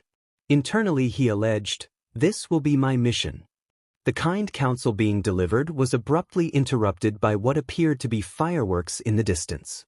As the party veered their heads, opposing the enormous blimp port was a crowd of panicked faces bolting towards them, as the blares continued to ring in the distance. One by one the color drained from the faces of the mob as the thought dawned. Those were not pyrotechnics, but rather the eruptions of firearms. More and more of the public scattered around the golden docking area. The spiraling engines and summer wind cast a drifty fluttered the hairs and Gothic tailcoats of the crowd. A panic ambience loomed over the crowd as the gunshots drew closer. Izuku and crew froze in place. From the horde of public being funneled into the docking site, a particular figure could be drawn from the crowd. Surrounded by what appeared to be dozens of trundling automatons, was a tall man in an azure trench coat and military boots. His shadowy hair perturbed by the winds, revealing a merciless face hidden under sagged eyes. The figure seized a megaphone from the android adjacent to him, beginning to relay a directive. "All right everyone, no one else needs to get hurt. We just want the device. Hand it over and we'll be on our way. Don't, and there will be hell to pay." The multitude of traumatized populace came to a standstill as the entire collective held their breath. Frightened eyes rapidly darted from person to person as a harrowing confusion dawned. The majority could not comprehend the demand that was being issued, although, in the back of Izuku's mind, he was positive his new companion was the key. People, We are fully aware that someone here possesses an asset of ours. We can track these things, you know? This comment blew through the megaphone with a particular arrogance. For those of you who haven't the faintest clue of what I'm talking about, it looks like a brilliant orb of gold, complete with engravings. Izuku's heart pounded frantically, his family and friends darted a glance in his general direction, struggling to appear as inconspicuous as possible.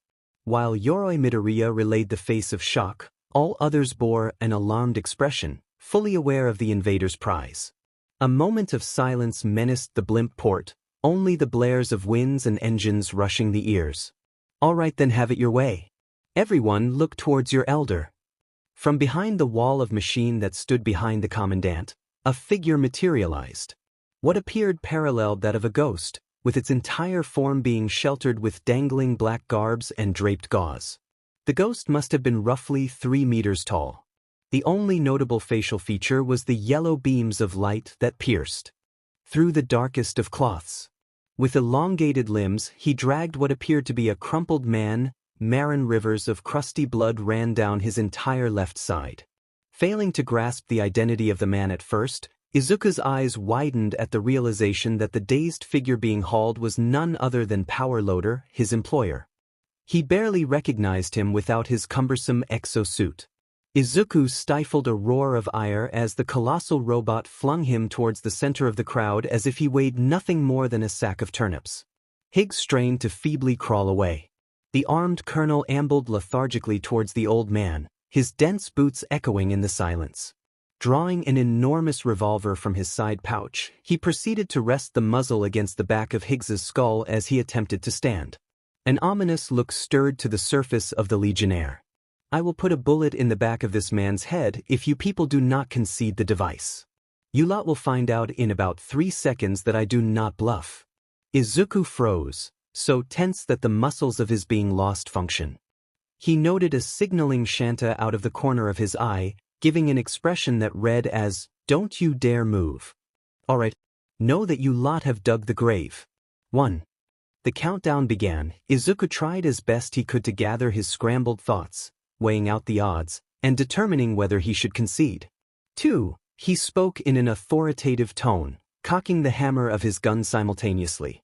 At that moment, all 4 of Izuku's friends craned their necks back in anticipation. They eyed Izuku down with a fury, yearning that by some miracle of physics, their gaze will weigh down the morality he possessed. As the gunman curled his tongue to utter the final digit, Izuku spoke, unable to bear the thought of a fatality on his hands. "Wait, here I have it." Izuku blared at the top of his lungs. Gasps arose from the crowd. His companions hung their heads in dismay. Several comrades of his stepped back, taken aback by the attention in this timid boy. Yoroi raised his eyebrows higher than ever recorded, as a fresh stream of tears fell from Achiko's cheeks. Rather than displaying a look of merry or accomplishment, the menace blew only a sigh of relief. His boot met the spine of Power Loader, kicking him to the ground where he lay stunned. Raising one arm, he gestured towards Izuku in an imposing manner, signaling with his fingers to advance. He timidly approached, feeling defeated. As Izuku walked from the bow of the landing dock to the center, all eyes were fixed on him. The town he knew so well now feared for his life. The villain fetched a cigarette from an iron case found in one of the many pockets of his trench coat, his face merely feet away from Izuku. He lit one, blowing a puff of smoldering in Izuku's general direction. He began to instruct. "Show me," the man asked simply. The man's firearm remained lowered, though his forearm was tense nonetheless. Izuku mustered all the courage he could possess to stand his ground against the opponent. "Who are you?" Izuku asked using whatever lingering voice he had left. Lifting one eyebrow, the opponent responded in turn. "You're not one to be asking questions, boy. I'm a colonel working under the centralized Aspuian military, and I'm ordering you to hand over what does not belong to you." Izuku fearfully obeyed, fetching the orb he constantly carried in his knapsack. As he extracted the object, the golden rays of the setting sun bounced playfully off its metallic hull. "Now tell me, where did you get this?" His tone suggested that one inapt word could land him in a coffin. "It was delivered through the Gaunt system that was recently installed at my residence. Izuku's voice broke as he uttered the sentence, nevertheless his point was registered. Who do you work for then? A trice lingered in the air. What do you mean work for? It was randomly shipped to my address just recently. At the utterance of this comment, the perpetrator raised his revolver, his eyes aligned with the barrel of the weapon. Izuku experienced a magnitude of terror rivaled by none. Don't mess with me, kid. This is bigger than you, and it's bigger than me. I don't care how young you are, I will drop you unless you tell me what I need to know. Whoa man, I swear, I have no idea who sent it to me or even what it does. The words were scarcely able to escape his mouth.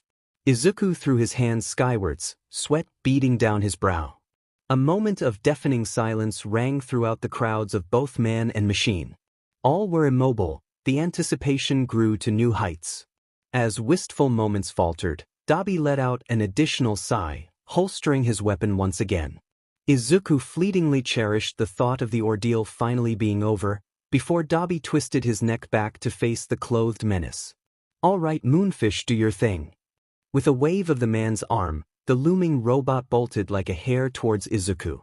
Before Izuku could react, the bionic limb had already made contact with his windpipe, as the charger constrained him against the nearest wall by the throat.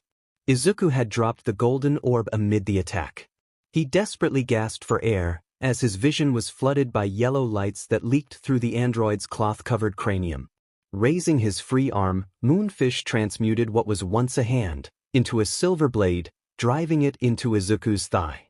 An electrifying pulse of agony ran up his leg, bringing mist to the eyes. A cry endeavored to tear from Izuku's crushing windpipe, though no sound emitted. Wails resounded from the crowd in unison. Before the onslaught could resume, an eruption shattered the earth and sky. Semi-transparent waves resonated from the golden orb that had been released. For a moment, all sound had been muted, as if the vacuum of space itself had made an appointment. A pale emerald quality had tinted the air, as the universe came to a standstill. When the sound had returned and the color restored, a great wave of bewilderment jostled the crowd. Suddenly, Moonfish's headlights that had blinded Izuku just moments ago had vanished. Before Izuku's retina could adjust to the change in luminescence, he was released from his binds. Both he and Moonfish collapsed to the ground. He viscously inhaled sweet air, resisting the urge to vomit. To his right, a sound like tumbling silverware echoed throughout the platform. Along with Moonfish, the army of automata that had previously marched behind the figure Dabi now collapsed in unison, their bodies fell like heavy ragdolls. The blimps that had been running mere seconds ago now had stalled engines. The vehicles appeared to be deactivated. Amidst the center of all chaotic activity flew the golden artifact. Its lilac lens once again darted from scene to scene, intelligently taking account of its surroundings. When the orb's analysis had terminated, it once again flew to Izuku's side, its lens now fixated on him. The entire crowd stood slack-jawed. What was once a quiet town deprived of all conflict now appeared to be the center of madness.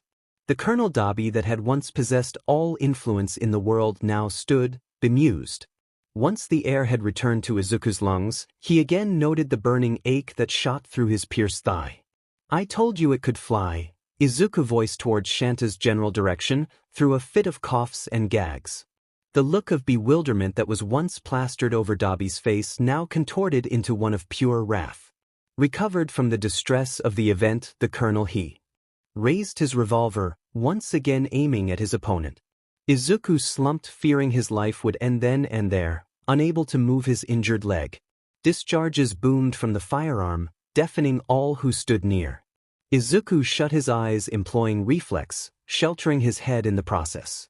Before the slugs made imminent contact with mortal flesh, a screen materialized in front of Izuku, swifter than any eye could register. Izuku unbolted his eyelids, expecting to be riddled with bullet holes. He observed Dabi from a distance, but what obstructed the two appeared to be a lattice of translucent hexagons. The shield originated from the hovering orb, radiating an incandescent purple hue that matched its lens. Tilting his head downwards, Izuku remarked 3 warped bullets the size of fingers stationed near the shield. Smoke continued to linger from their husks.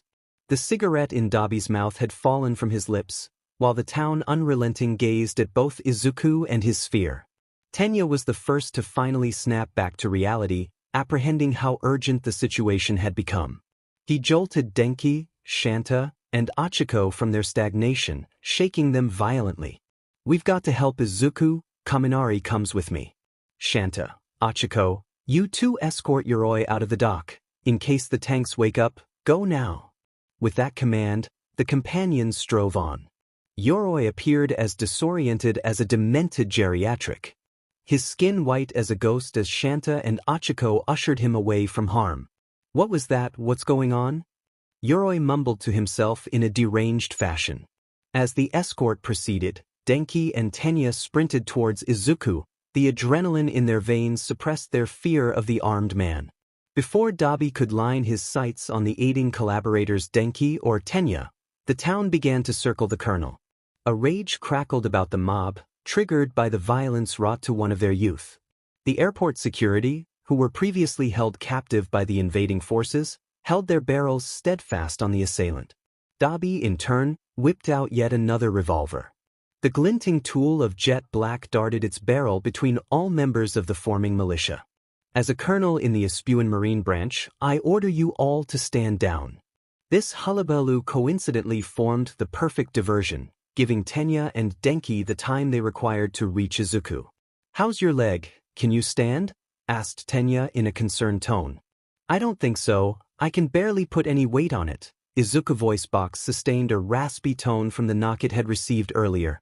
Together Tenya and Denki carried Izuku by one arm each, being as gentle as time would allow. In a hurried pace, the trio hopped instinctively towards the nearest blimp, gaining as much distance as possible from the attacker. The orb continued to jet behind them. "Dude, what the fuck is going on? Is that orb an EMP? Have you been carrying around an EMP this whole time?" Denki's frantic voice provided very little aid to the situation at hand. "I swear I was going to tell you guys before I left. One night it just sparked to life. The next morning it returned to its normal state." The words left his mouth in hasty surges as he attempted to catch his breath. They pressed on, hobbling towards the blimp. "Nothing about that thing is normal. Why is the Espuan government after you? Are you some kind of spy or something?" questioned Denki, who was now mere inches from Izuku's face. "Kaminari, this is no time to be accusing our friend of espionage. Quickly, we need to hurry." They rapidly approached the blimp.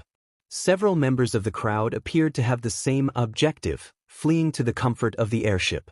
The moment Izuku's feet reached the declined ramp of the aircraft, its engines began to rumble once again, as harsh winds returned to the platform.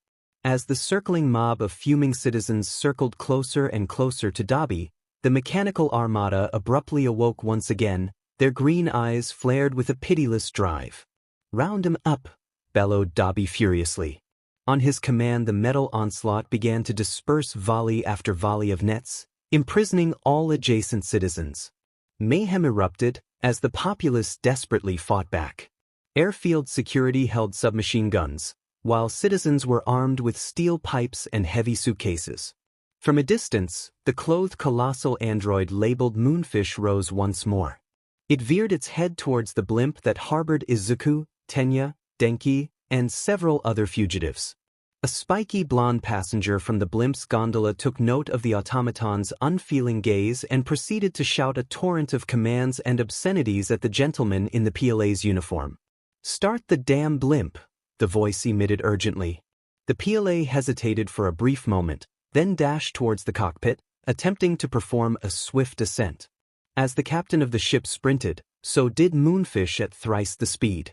Seconds now lay between Moonfish and the ship. Airline troops fired without clemency at the relentless machine.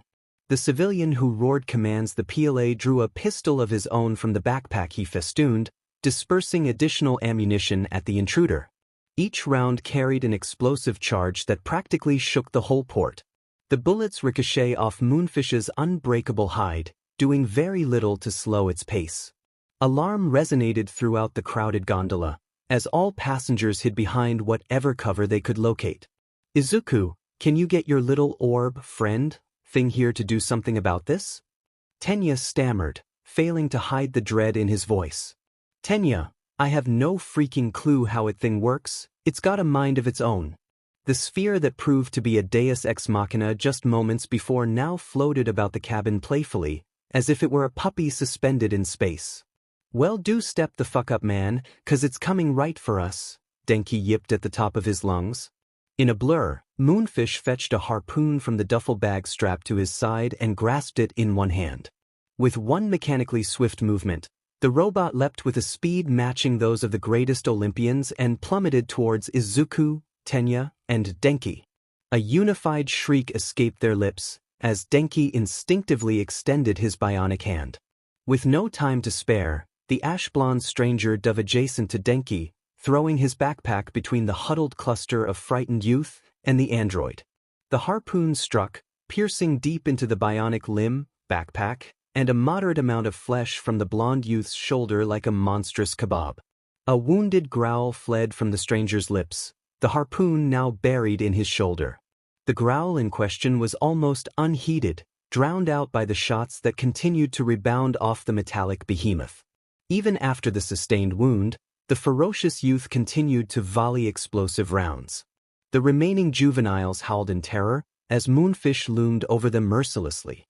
For a brief moment, the droid lost interest in its prey. His yellow sights now set on the floating orb that now orbited them harmlessly. Moonfish extracted the harpoon from the kebabbed backpack, bionic limb, and the shoulder, tackling the golden orb. He rose to his feet a second later and bounded out the aircraft, escaping the continuous crossfire. The instant the droid retreated, all cabin members frantically barked at the captain of the blimp, demanding a fast escape. A moment later the drawbridge raised, and the vehicle rose with thunderous engines. The final image Izuku saw before his view of the aerial port was obstructed was Dabi's triumphant grin, ultimately obtaining what he had procured. Melissa's head hung limp, her spirit lingering by a thread. Though 3 watches were fastened steadily on her wrist, each one corresponding to a different time zone, she could not contort herself to check the time in her compromising position. She had lost track of whether she had been in that cell for days or months. What her father would think of her right now if he could only bear witness. The clothes that had complemented her beautifully now hung like dull rags, blemished with gore and perspiration. A smell lingered about her, given the only cleansing accessible to her came in the form of a high-pressure hose, one that injured than it aided. The fullness of her cheeks had wasted away, as well as the glow that radiated off her regal stature. She was keenly aware of the consequences of this mission to Cold Drift, cursed with the knowledge that she alone had the prowess required to complete the task at hand. But she had done it, she had propelled the orb to God knows, departing the firm grasp of Espuan militia. That task was exactly the point. Escaping with her life was solely a luxury. She seldom prayed tough, now was the time, yearning that the key to the future now rested in capable hands. She speculated what action the UA faction would undertake, whether a rescue option would be in development. Surely her father would move heaven on earth to see her safe once more.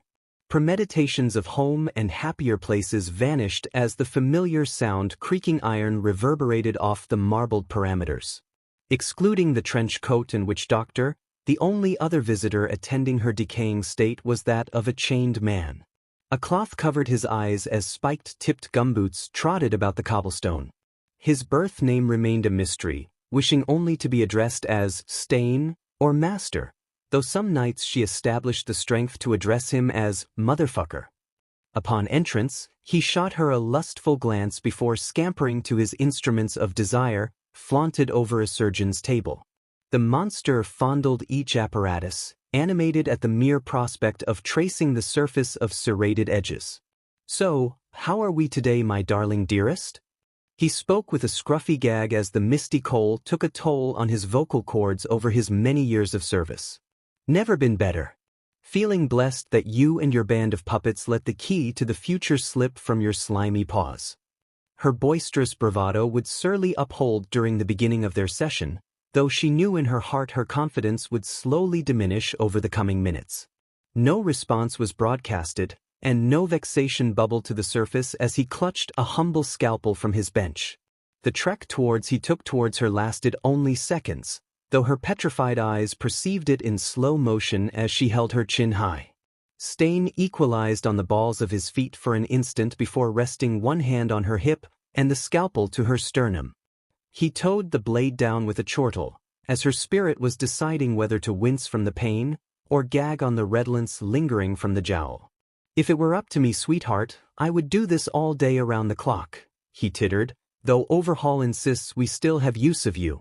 No, today is just pleasure, no need to pry any intelligence from you."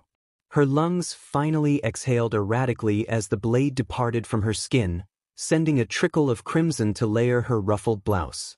Now free of the sharp edge, she rattled her body, throwing off the hand placed firmly on her side. "What do you mean? You've finally gotten it through your thick skull that I transported the orb at random? That I don't know the whereabouts of the damn thing?" The venom that fled from her song as she grilled the jailer was almost palpable.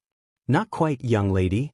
What I'm trying to get through your thick skull," he retorted with a brash strike to her temple, instigating a yelp from Melissa, "is that we know the location of our object of desire. It's just a matter of time now before our friend Dobby retrieves it." Melissa recovered from the blow instantly, though her breath shallowed and her heart sunk to her stomach. If what he said was true, then all actions she committed have been in vain. She had haltered no future turmoil, and the weapon of destruction that was the orb now lay in the hands of the most corrupt administration on Earth. Rarely did Stain's slurs and assaults distress her, though the upcoming comment had her shaken to her core as a shadow manifested on the face. "What's wrong?" he whispered directly in her ear, taking delight in his cerebral torment. "Did I finally get to you? See, all you've done was delay the inevitable. Are you forgetting that Aspu holds one of the greatest military budgets west of the No Man's Lands? It was only a matter of time." No ushered no response, for no cleaver retort was available as she suspended her despondent head defeatedly. Her hopefulness, however fleeting it may be, now lay in a rescue attempt from Yue. Though for now, she let the news fester as she despairingly experienced her oppressor go to work. Izuku awoke dazed and confused, on the verge of slipping once again into catalepsy. With great exertion, he was able to sit up and observe his surroundings. He was inside the blimp's gondola, that much was certain. The night sky was peppered with stars, loitering there as blimp tickled the cloaked clouds below. Passengers were gathered on revolving leather chairs, many of whom turned to ogle at him as he awoke. The ceiling shot vertically, with a roof that was loftier than his own property. The majority of stockades enveloping the blimp comprised of translucent glass, providing the cabin with a clear view of the outside world. Blinding fluorescent lights littered the beams that networked across the roof, providing a spotlight on the passengers below. Coming to his senses, Izuku immediately felt the throbbing pain in his left thigh, which was now wrapped in several layers of thick gauze. A concerning amount of blood had already collected in the wraps. A small pool formed on the table he rested upon. His senses were dull, registering scarce amounts of external stimuli. He could feel a headache approaching. To his left, he detected an 4-bag packed with blood fixed to his forearm. He laid down once more, unable to support the weight of his torso. The faint sound of boots on wooden pallets came nearer and nearer. Above him was Tenya and Denki, accompanied by the stranger from earlier. While Tenya and Denki looked pleased at his awakening, the stranger scorned, evidently vexed. "Izuku, how are you feeling?" asked Tenya, his voice sounding faint and distant. "I've been better, feeling a little groggy at the moment." "What happened?" His words left in a feeble whisper. "You lost a lot of blood. We're all safely on the blimp now. The Coronel already got what he wanted." "Yeah. And what he wanted, now that you mention it, was a crazy dangerous death machine that should have never been under your possession in the first place." This criticism came from the stranger. His arm was similarly warped in vast sheets of gauze. He merely sported a loose leather jacket, the punctured hole on the left cusp was visible. "Who are you?" asked Izuku hazily. "Who am I? Just the guy that saved your ass from being impaled by a harpoon. What the hell were you doing with a device like that?" His register rose with every subsequent word. "This here is Katsuki Bakugu. He apparently lived on the west side of Galliedenn. He's also going to ask you to find work, Denki responded timidly. Which is going to be damn near impossible now that you've made me into your accomplice, pissing off their entire Aspuan military in the process. Calm down, man. Izuku here was completely unaware of what the orb was even capable of. How was he supposed to know it belonged to the green caps? Tenya defended assertively. The comment triggered a flood of memories to come rushing in. Izuku recalled the kidnapping of his prized possession, the injury inflicted upon him, and the automatons that came storming the port. A panic rose in his chest as his breathing became sporadic. Thoughts of his family in conflict coupled with the exacerbation of a grand military engulfed his consciousness. Tenya, what's going to happen to my Shanta and Yoroi? Izuku asked in an anxiously. It will be fine, Izuku, I'm sure, Tenya said, consoling his dear friend. Oh, I don't know, man. I think we're all in the deep end now. We have a whole nation at our throats, announced Denki, as the same hysterical attitude began to emerge. You really think so? Asked Izuku. I mean, dude, no other place has a more dominant military. They have all the power in the world to come after us. Seriously? Izuku's pitch continued to elevate. I don't see why they wouldn't. They were willing to shank a kid in the leg, weren't they? And look at my arm, how the hell am I going to afford another one? Denki raised his robotic arm, which now hung by a bundle of loose wires and distorted metal shards. Who knows what they're capable of? Oh my! An even stronger dread gripped Izuku.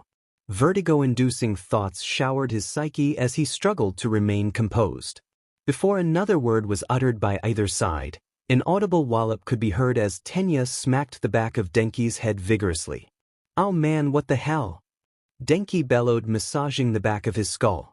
Kaminari, you are undeniably the worst person to have around in these kinds of situations. You're making Izuku even more paranoid. Could all of you get your shit together? Bakugo ordered. The trio went silent as they noted more and more of the passengers gawking at them. Now tell me the truth, how did you really get your hands on that thing? Listen, man, I told the truth. Just days ago it was randomly shipped to my doorstep, no warning. And you had no clue as to what it could do? No, honestly I swear, Izuku pleaded. Bakugo's jaw clenched like a vice. A vein on the right temple began to emerge as his completion grew red. I'm not buying any of it, Bakugo sneered, his hand resting warily on his holstered armament. All right, everyone relax. Tenya's voice was low and tranquil, as he endeavored to diffuse the situation. Bakugo, was it? I understand that you're upset, and for good reason. But we can try our best to make it up to you. We have contacts in Aspu, contacts you could benefit from. You're looking for work, correct? We may be of service to you after all, we are all in your debt. One could almost visualize Bakugo's ears perking up as the peachy color returned to his face.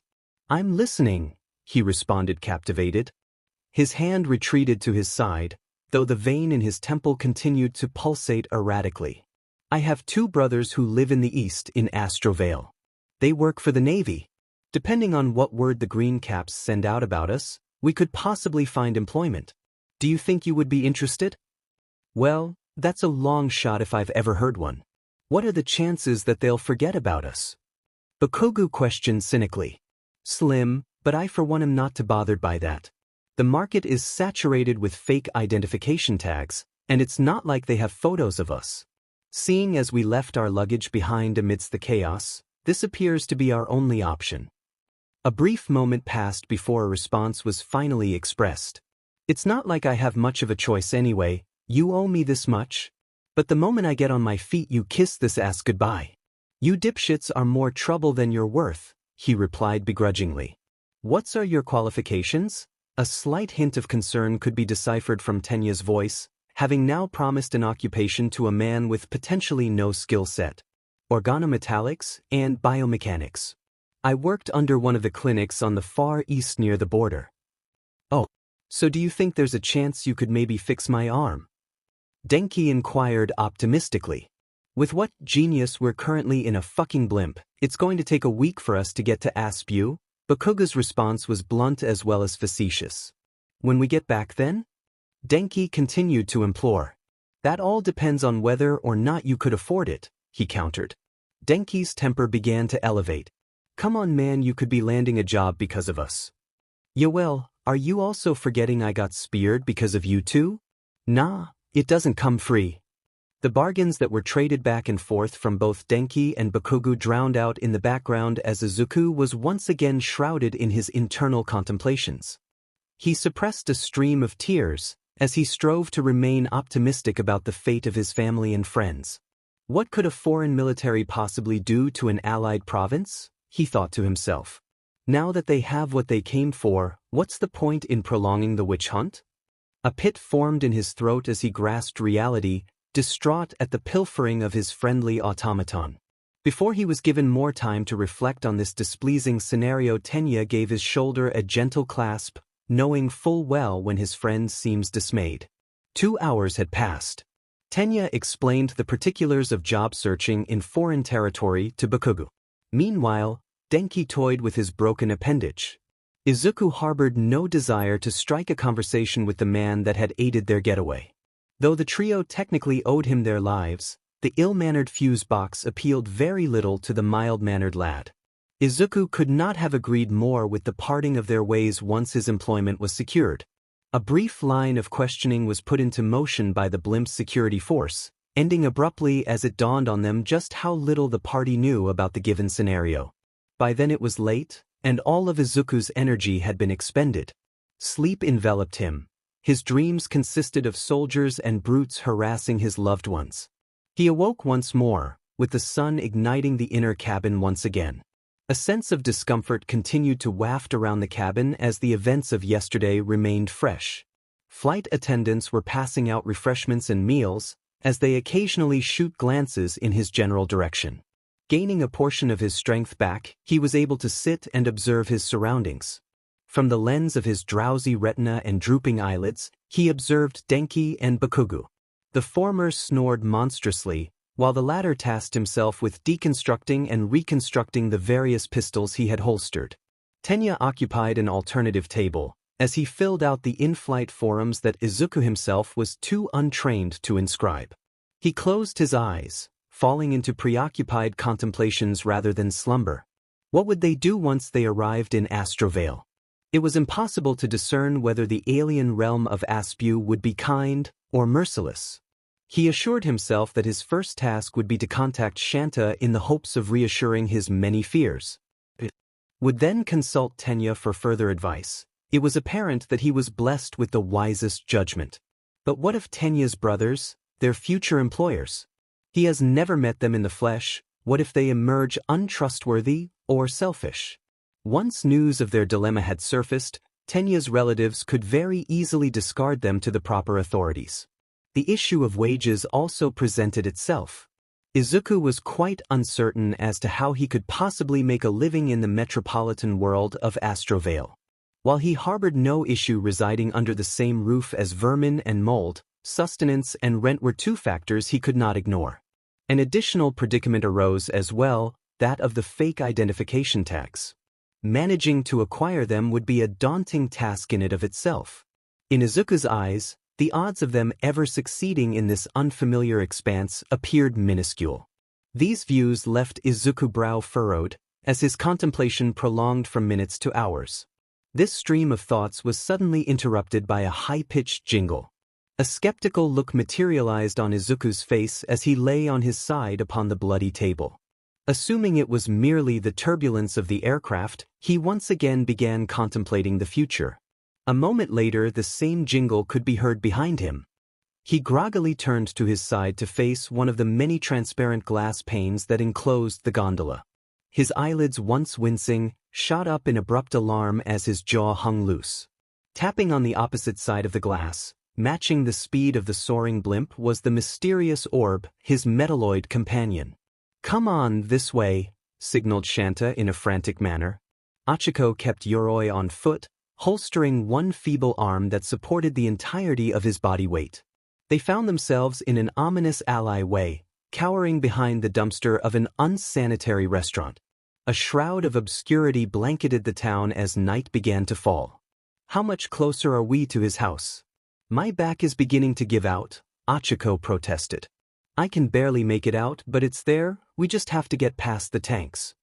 The tussle between Izuku, his machine, and the foreign military had left the entire town gathering retaliation. The commandant that called himself Dabi had deployed his servants, hoarding all citizens for questioning. In the span of hours, the once sparkling streets of cobblestone and brass were now smeared with tire tracks and pinging oil blots. There were a countless number of them, surveilling every corner. They had disabled the power of the whole town. The only sights visible were under the threatening green light of the metalloid puppets. Oh God, I hope Izuku is okay. What the hell happened? Why did he wait until the last minute to tell me about the orb? Look at all the trouble it's landed us in, whispered Shanta silently to Ochako as to not attract attention. Hey, at least I was the one that believed him, and don't worry Shanta, I'm sure he'll be fine. He has Tenya and Kaminari with him, remember? They won't let anything bad happen to him, Ochako tenderly said while rubbing Shanta's shoulder for comfort. I mean, what the hell are we going to do now? They're rounding up the whole town. We need a plan, and a way to contact Izuku once he gets to Aspu. It was clear this series of events was very taxing on Shanta's mental state. Her voice was shaking slightly as she strained to remain composed. How are you doing, Yoroi? Ochako gently inquired as he slumped in the corner of the alleyway. What's going on? Where's my grandson? His face was paler than bleach, and his ramblings were weak and frail. His eyes darted from object to object, while his mind tried to register just where he was and how he arrived there. Okay, Shanta. The first thing we need is supplies. Yoroi is acting more paranoid than ever, and he's burning up. What he needs to do is lie down.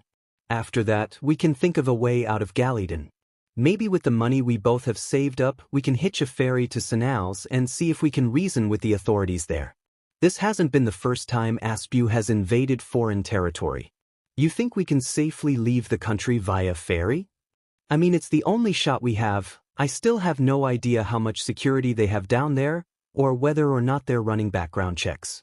But right now, we need to find a way to get past the tanks without being detained. Her composure and reasoning surprised both Shanta and Ochako herself. As long as they remained smart and rational, there may yet be a chance of escape. Well, with that said, do you have any ideas?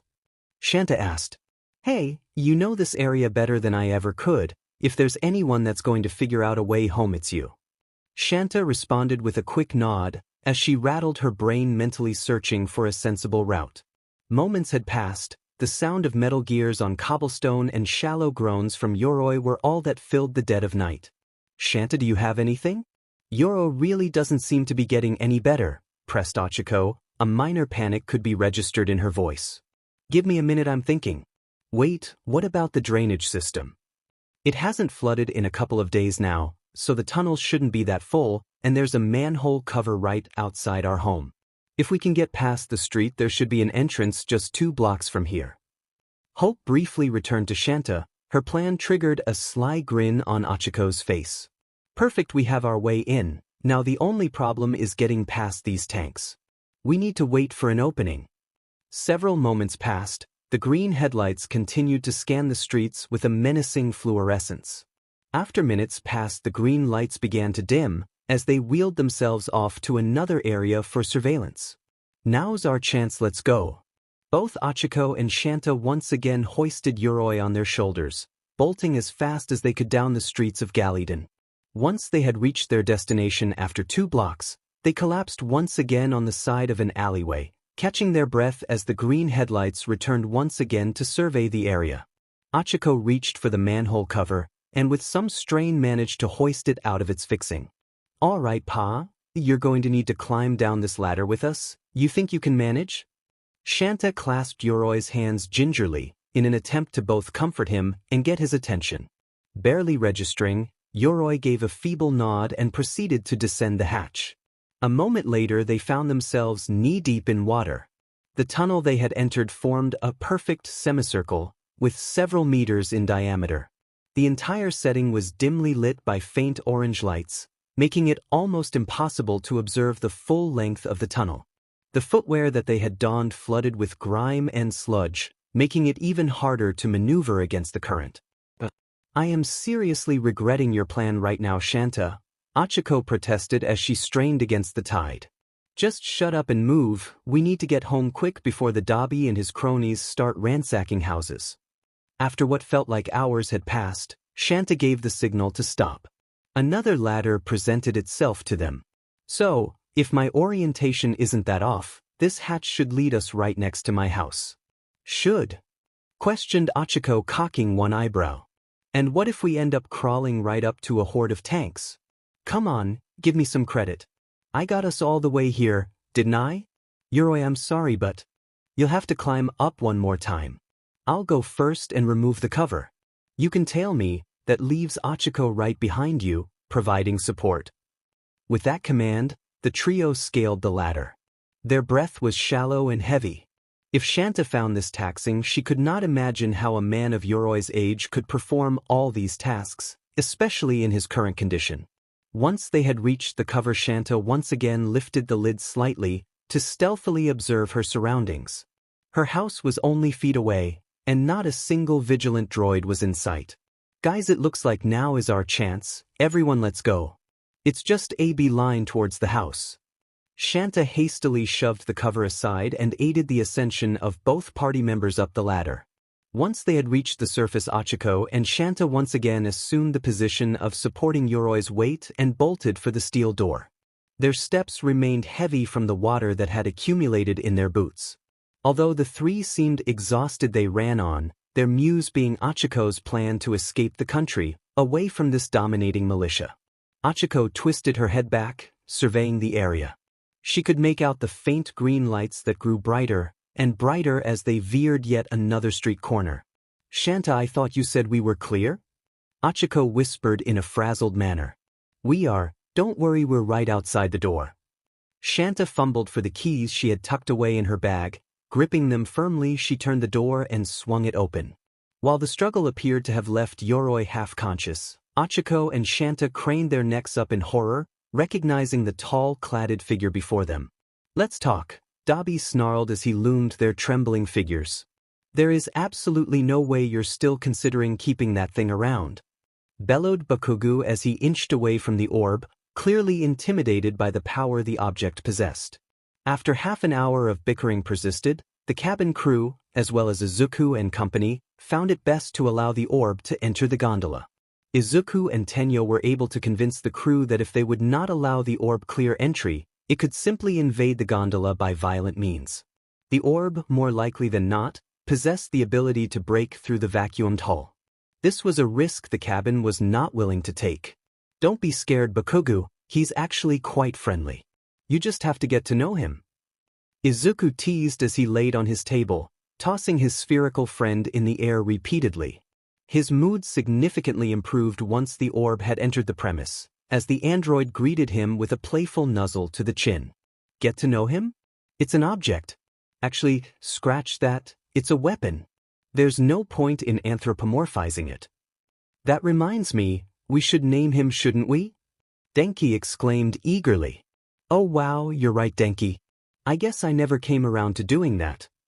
This was true. In all the time that Izuku had been enamored by the machine, he had yet to christen it. A pang of guilt fell on Izuku's consciousness. He considered the orb to be a dear companion, one that had saved his life when the time came. The least he could provide it with was a name. Eat shit, Kaminari. Attachment to that liability is the last thing you need. That, right there, is the reason the government is even after you guys in the first place, Bakugu snapped. Izuku had pondered this thought a great deal over the course of the blimp's voyage. He was aware that delivering him back to the government was the rational course of action. However, he was unsure whether he could bring himself to act rationally. He had developed quite the bond with his floating chum, after having been through trials of life and death. Some minuscule part of his being knew quite well that it would be safer to retain the orb. He somehow knew it would assure his protection, as well as the protection of his friends. What about Goldilocks? Like the fairy tale? He's made out of gold, isn't he? Denki raised his eyebrows while gesturing for approval. That's a dumb name, Denki, Tenya added in a condescending retort. Yeah man, I'm with Tenya on that one, Izuku began as he continuously tossed the orb in the air. He's not even made of gold. And more importantly, I'm not naming the most cutting-edge piece of technology I've ever seen after an 8-year-old in a fairy tale. Alright wise guys, I'm open to suggestions. How about you Bakugo, you got any ideas? Denki teased in an attempt to further provoke Bakugo. Please stop, Bakugo uttered. The remainder of his patience ran thin as he pinched the base of his nose with 3 fingers. You have in your hands billions of dollars of government funding, and you're all deciding to name it? Bakugo, trust me, I know how it sounds, but do you really want this thing in the hands of the Aspuan military? Maybe we could even study him a bit, see how his internal machinery works? It could give us the edge on the R&D front of any mechanic's job we're offered. Plus, it's defended us once before. It's on our side, that much we know. Izuku sat up as he delivered his reasoning, cradling the orb in his hands. You don't know that? We don't know a damn thing about it. You can't just jump to that conclusion. What if someone out there has the equivalent of a remote for it? It could turn against us at any time. Orium Calvis, Tenya barked while snapping his fingers in unison. Excuse me, replied Bakugo, now more confused than ever. Orium Calvis, it means the golden key in Latin. I propose that this be his name. AC for short, any thoughts? Yeah, I like it, way better than Goldilocks, that's for sure, Izuku snickered. Back off Izuku, Denki responded in a playful manner. I still think this is a terrible idea. I got drilled in the shoulder because of that thing. That's not happening a second time, Bakugo exclaimed as he pointed an accusatory finger at AC. Yes, so did I, but you don't hear me complaining about it. Denki said this while raising his damaged organometallic appendage in a disheartened fashion. As soon as his complaint was voiced, AC propelled himself from Izuku's hands and flew towards Denki. Its lilac lens focused on the damaged biomechanical arm. A translucent cone began to manifest, originating at the focal point of said lens. The light emanating from its lens showered the cabin in an alien glow. At this occurrence, Denki, as well as several cabin members, braced with anticipation, unaware of what actions the orb would perform. Denki stood frozen. Izuku, what is it doing? Questioned Denki in quietly and unnerved. I don't know, man, just trust him, stand completely still. Is it going to take my arm off? Tell me it's not going to take my arm off. Kami Nari, come on, it's not going to take your arm off, don't be stupid, snapped Izuku. But you just said you have no idea what it's go dash. Everybody quiet, interrupted Tenya, just look at what it's doing. Everyone in the vicinity gathered around, marveling at the otherworldly phenomenon. A brilliant laser protruded from the epicenter of its lilac lens. The beam appeared to be sketching an all-encompassing hologram of the appendage. The schematics included all of its many segments. After a minute fled by, the orb withdrew from Denki's arm and exhibited the final product. Accompanying the diagram was a catalog of materials used in the construction of a fully operational limb. Dimensions and subsequent parameters were incorporated. Izuku, ignore Bakugo. Don't ever get rid of this thing, Denki muttered, his face flaunted an expression of pure wonder. Denki, judging by these schematics, I think it's going to be way easier to fix up that arm of yours than previously anticipated, Izuku said astonished. Thank goodness. You will never know the pain of functioning with one sole arm, sighed Denki in reprieve. Alright, I'll admit that's pretty damn cool. I mean, it's still the #1 hazardous to our overall safety, but cool, Bakugo said begrudgingly, snuffing out any smile that threatened to ascend to the surface. He's not anymore. His name is AC now. What do you think? Izuku asked, gesturing towards the spherical wonder. The orb blinked its lilac lens once more in approval. You see? It suits him well, Tenya said proudly. They all continued to marvel at the projection. Never before had machinery this advanced been shared within the civic community. Instead, it had been hoarded by powerful governments and administrations, the Aspuan military being one of them. The moments passed, while more and more cabin members stood gawking at the figures suspended midair. You know, based on the schematics, if you gave me enough time, I could probably construct that proposal. I could possibly make it even sturdier than the last one, offered Bakugo to Denki. Denki's giddy expression turned to one of pure delight. Really? You think so? You would have to cough up the credits. But after all, I came to this continent looking for work, didn't I? This offer caused Denki's eyebrows to cross ever so slightly. He was not quite sure where he would gather the funding necessary for his services. However, no other opportunity for repairs would present itself in the near future. It was an offer Denki could not afford to refuse. How much would it cost? Questioned Denki hesitantly. How about we call it 2,000 credits flat? Now that I think about it, it's fair to throw in an extra 200 credit fee for saving your life back there. Denki's face contorted into one of concern. Realistically, this bargain was surely the swiftest route to a functioning limb, and he was uncertain of how he would fare as a crippled man. It's a deal, although you'll have to wait until I can get the cash together. Denki, let's be realistic, you technically couldn't even afford a ticket on this flight. The only way you're finding any work is if Tenya pulls off this whole deal with his brothers. And how much work can you really accomplish with just one arm? Izuku's tone was one of concern, coupled with realism. Tenya agreed, shrugging his shoulders as if to say, yeah, he's got a point. I'll find a way to pull through, voiced Denki defensively. I've been working on the assembly line since I was 10, something I could totally do with one arm alone. Denki refused to relinquish his optimism. Alright, that could work. And if you can't obtain quite enough credits, I can always lend you some, offered Izuku generously. Thanks man, yeah, that would defiantly be appreciated, a grateful nod followed. Speaking of which, what's the actual plan when we finally touch down on Espuan soil in a few days? Where's the first place we're going to set up camp? Bakugo voiced his concerns in an intrigued fashion. First things first, we need a place to crash once we land, Izuku explained in a composed manner, having contemplated this proposal beforehand. Once we settle for the night, we walk the next morning to the naval base that Tenya's relatives are working in. At this point in our odyssey, we must already have our false identification tags. A trying task in it of itself, Tenya said exasperated. Leave that to me, I'm sure I can get that job done, just so long as you fork over the cash beforehand, Bakugo offered willingly. As the quartet glanced at one another, no retaliation arose. In the short time they had known each other, they were quite sure that Bakugo held most of the street smarts. If you could do that for us, we would greatly appreciate it, Izuku said thankfully. Once we arrive at the naval base, his brothers will tell us all about the work they do, which projects they're short-handed on, and how many positions they're offering. The job market isn't looking too hot right now, but the military's the one place they're always looking for new recruits. This is a backwards-ass plan, said Bakugo in an apprehensive tone. After what we've just gone through, anyone in their right mind would want to put as many miles in between them and the military as possible.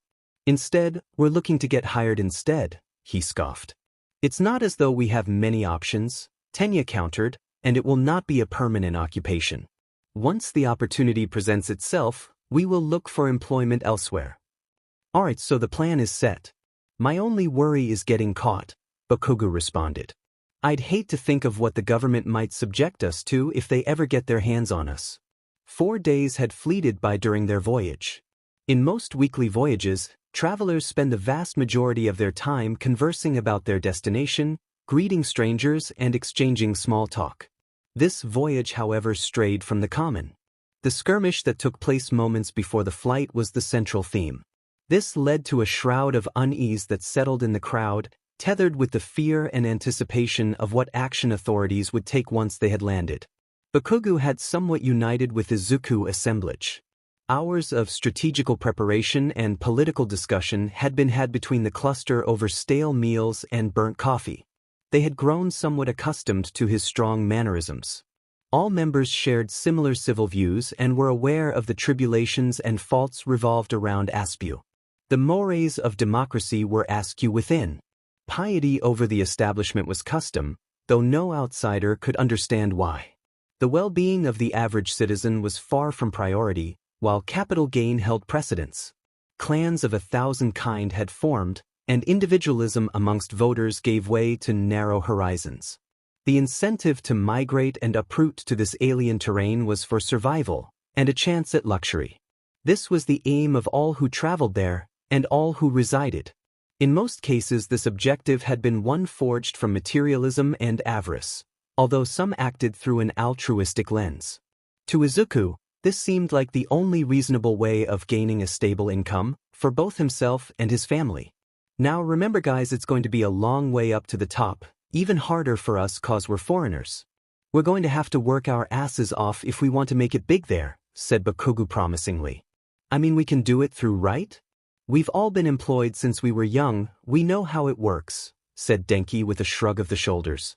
No Denki, Bakugo is right. Aspu is the perfect definition of a meritocracy. With a wage gap, this prominent society has sorted itself into two prominent classes, each accepting what they think they deserve. There are those who are wealthy, those who have become feral in their poverty, and very few in between. With some talent and good fortune, we could possibly jump that fissure, but it's a daunting task. This speech weighed on the group's shoulders, having finally grasped the situation found themselves in. What exactly do you mean by feral in their poverty? Questioned Izuku tentatively. Syndicates, clans, they've been forming around impoverished areas. The UA is one, Shiketsu another. Several dozen exist, concentrated in the east and south borders. Yet another reason some civilians are heavily armed, and why the martial forces gain so much funding. Well then, how are we going to stay safe? We're headed for the east right now, asked Denki. With each line of questioning, came more unease being drawn from the collective. Certain areas are much safer than others, it's all about how close your residence is to a police department. Which is why we need to find a suitably secure motel once we land, regardless of cost. Tenya spoke with the influence of a coach. Although he was at 21 years of age, his demeanor and personality were that of a responsible adult. At times of discussion and preparation, Izuku was often distracted by the newly entitled AC. The twisting and punching of buttons within his frame presented more and more features within the orb. Over the course of hours, Izuku had been able to decipher certain algorithmic patterns. One sequence of dials triggered a flashlight, while an additional turn converted the beam into a storm light. A succession of gyrations also lead to the retraction of a cylindrical compartment within the base of the orb, though Izuku could not grasp its function. Throughout the voyage's weekly course, the fear and anxiety of the cabin slowly degraded, while all became accustomed to the floating orb soaring inside the gondola. Several children on board even began to chase it impishly while the orb weaved through the nooks and crannies of the aircraft. Even Bakugo, who displayed almost no pleasure whatsoever, began to tolerate the flying being, slapping it midair as it occasionally hovered. So, AC, can you even understand us? Denki asked, probing the metallic creature. No response was given as the orb continued to hover aimlessly between them. All right, let me Kaminari. AC, can you understand us? One blink for yes, two blinks for no. At this command, the orb sealed its lilac lens for a moment, then exposed it once again. Oh, so that's how it works? My God, what an intelligent AI you have on your hands, Izuku. Have you tested its IQ? Tenya asked inquisitively. What do you mean, tested its IQ? Repeated Izuku perplexed. Okay, so get ready AC, Tenya spoke directly to the orb. If I have 5 apples and Denki here took away 3, how many would I have? Blink once for 1, or twice for 2. When the command had been issued, the orb sealed its lens, twice in quick succession. An applause quickly followed from Denki himself. Great, it knows basic math. So basically, the ball is me at the age of 5. A moment of silence trailed from the joke that fell flat. Hey AC, blink once if Kaminari is a dumbass, asked Bakugo said jestingly. The orb rapidly sealed its eye, producing a fit of laughter from all members of the crew, leaving Denki with a rosy complexion. Oh man, that thing's even funnier than Denki, said Izuku still chuckling. The remainder of the voyage continued in this manner. A shocking amount of light-heartedness swarmed throughout the 4 companions, periodically interrupted by sessions of planning and discussion of the future. In what appeared to be no time at all, the day of descension dawned on them. After a week of towering over the Great Sea, the blimp ultimately began to land. While the towering aircraft began to descend, the tensions of the group had never risen higher. As the blimp lowered, and as the billows of cloud had passed, the ground of Aspu suddenly became visible. While most voyagers had been accustomed to traveling from continent to continent, those that were foreign could be easily distinguished by slack jaws and widened eyes. The city itself was a labyrinth of winding roads and steel pillars. Millions of city lights that poured from windows and vehicles alike sliced through the bubbling cloud of smog that absconded through the hundreds of industrial facilities. Layers of sluggish trains zigzagged, like tentacles throughout every corner of the city. The setting sun only added to the unorthodox atmosphere that left its citizens both desolate and motivated all at once. Astrovale, arguably the most bustling, efficacious cities in existence, said Tenya after taking deep breath. It does look beautiful in its own way, kind of dirty though with all the smoke and fog, commented Izuku. That there is the price of success, Izuku, and a sign of progress. I can deal with whatever muck you throw at me, man, just as long as I get that check at the end of the day, avowed Bakugo with a slight grin. As the dissension continued, the rushing crowds and intricate architecture became more and more intricate. The members of the gondola began to grasp the magnitude of the edifices, hundreds of stories high. Gargantuan statues of leaders and patriots alike were strewn throughout the city, their shadows masking large patches of property. Even further down the masses could be made out. Crowds of folks could be sliced into vastly contrasting segments. Some adorned Victorian wear with chic panache, while others were clothed in tattered velvet frocks and scruffy steel-boned waistcoats. Stripes of green legionnaires marched on city streets like centipedes on the surface of an apple, their weapons bare and faces unyielding. You weren't wrong, Tenya. This place looks pretty divided. Just look at all those troops down there, speculated Denki with palpable concern. It'll be fine, Denki, remember?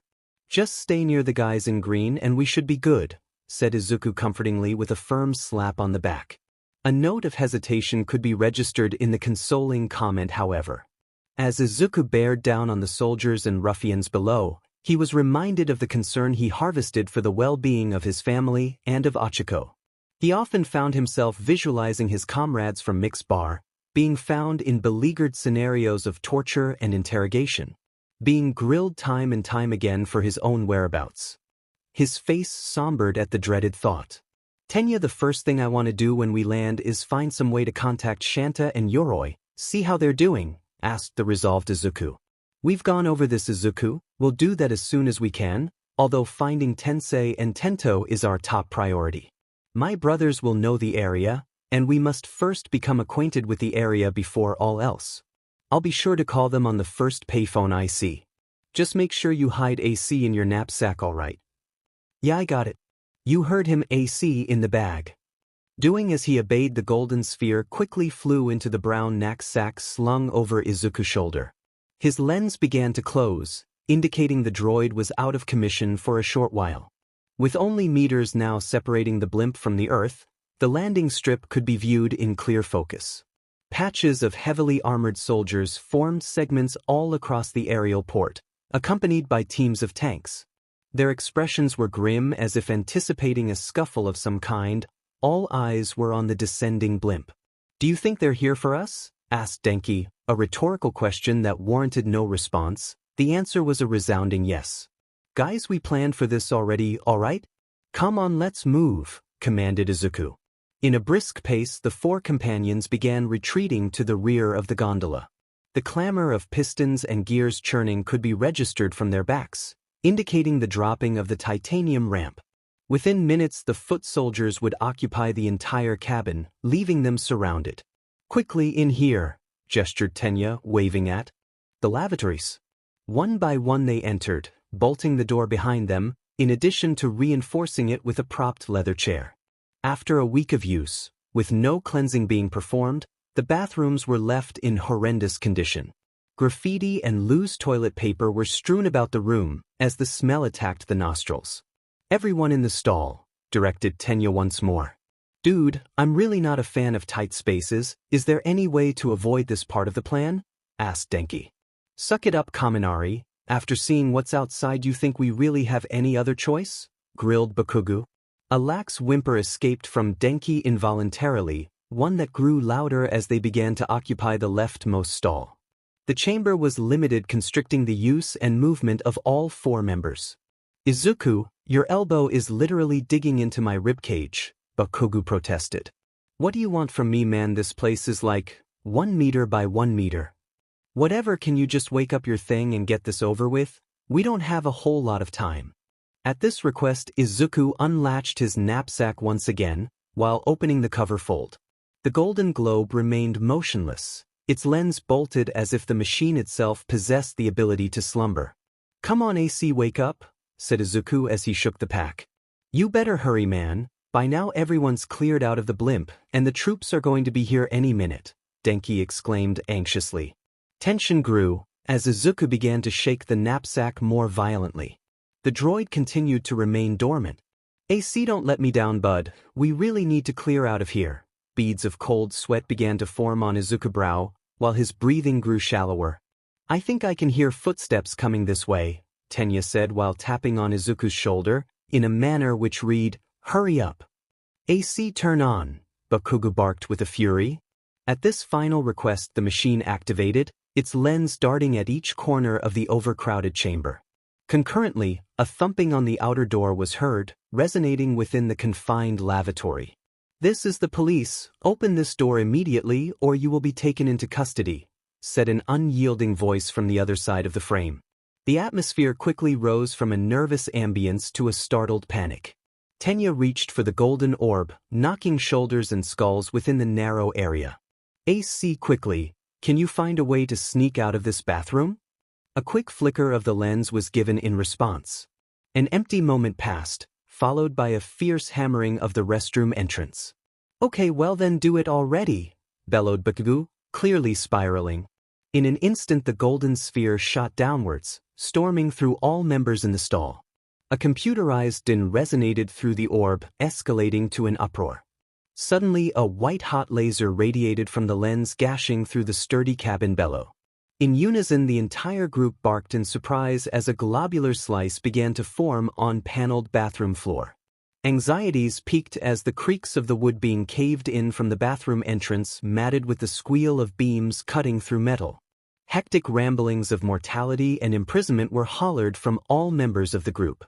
After seconds had passed, the door finally collapsed, as the novel sound of leather boots trotting on tile could be heard from outside the stall. Oh sure, Bakugo's ineloquent slur was suddenly interjected by shrieking as all colleagues began to fall through the pit that was carved. They descended several meters, bellowing all the way down. At the moment of touchdown, screams quickly distorted to moans of pain as several members clutched their legs to feel for sprains or rolled joints. AC continued to levitate at a comfortable distance, rolling merrily about. Izuku, that right there is a wonderful machine, but I swear one day it will be the death of me, said Tenya through gritted teeth. The gathering found themselves on the docking strip, close to a mile from the head of the blimp where all military force was gathered. In an instant they quickly grasped what had happened and began their advance. We got to go, announced Izuku, as all four began to bolt for the city streets. A chase soon began, with several soldiers and tanks hot on their trail. Izuku fled the blimp's landing spot, sprinting swiftly towards the winding roads and crowded pavements. Foreign streets filled with neon signs, blaring crowds and startled citizens whizzed by the illegal aliens. The collection of teens leapt over shopping carts and vendors, while their pursuers charged through all that stood in between. Fuming merchants and tumbling espuans yelled objections and profanities as the dashing sailed forth. In the frenzied chase, the teens collided with several demarcated, unruly clusters. Some clumps adorned stage leather gauntlets, while others bore colorful and intricate insignias. Many were callous and even made an attempt to peruse Izuku and the others, though their speed paled in comparison to the youthful cluster. Tenya, we can't run forever, we need a place to hide, Izuku roared as his breath became more and more shallow. The injury he obtained nearly a week prior had yet to fully heal, and was taking its toll on him. After what seemed like minutes in brisk sprint, a trickle of blood suddenly poured from the wound, leaving Izuku wincing in pain. His resolve allowed him to ignore the pain for the time being, fearing the alternative of stopping meant prison in a foreign land, or worse. In their youth the comrades were swift and maintained a large distance from the soldiers. The tanks, however, began to gain a significant amount of ground, being impeded solely by the tight corners and oncoming pedestrians. Izuku turned to his left, bearing witness to Bakugo, who exhibited exceptional parkour and incredible stamina, no doubt struggling through the pain of his wounded shoulder. To his left, Denki began to fall behind, as his drive slowly began to fade. Tenya remained calm and collected, sprinting as if it vocational. AC continued to orbit Izuku head playfully, while jets of air easily allowed him to maintain pace. Minutes passed, and while the Solider became winded, the automaton's stalk never faltered. Rearing his head, Izuku witnessed this, becoming dispirited for his hopes of escape. As he faced forward once again, he bore witness to woman in the distance, stood in a doorway. He could make out the woman frantically gesturing towards them, pleading them to enter. In the heat of the moment and with no hope of escape, Izuku made an adrenaline-fueled decision. "Everybody bank right," his words echoed through the alley, his message caught by all. In a moment the gathering quickly stormed the house, as the woman at the entrance supportively hurried them in. With only feet separating them from their huntsman, the woman quickly slammed the metal exit, bolting it behind her. They all collectively took a moment to catch their breath. All faces were cherry red with strain. Their position appeared to be that of an abandoned storage facility, with massive stowing crates piled about the facility. "Who are you?" Izuku questioned through hassled gasps of air. "All of you, get in the vent, the door isn't going to hold," the woman said in a composed manner. The massive goggles she wore masked any emotion she would be exhibiting. Her pink dreads fell gracefully to her shoulders. Her wardrobe was monochromatic, as she adorned herself with gray and black attire, most of which was leather. "Lady, we don't even know who you are," spoke Bakugo accusatorily, as his completion beginning to revert to normal. "Really? You want to get into this now? I can let you outside back to the tanks if you want," she inquired ferociously. A precious moment passed in silence, disturbed once again by the blast of blow torches piercing through steel. Craning their necks to the door frame, they witnessed the pirouetting of sparks as the automatons began their invasion. "Nope. Yeah, she's right, everyone in the vent," voiced Denki timidly. One by one they entered the constricted vent, as the sound of battering and tires skidding dissipated in the background.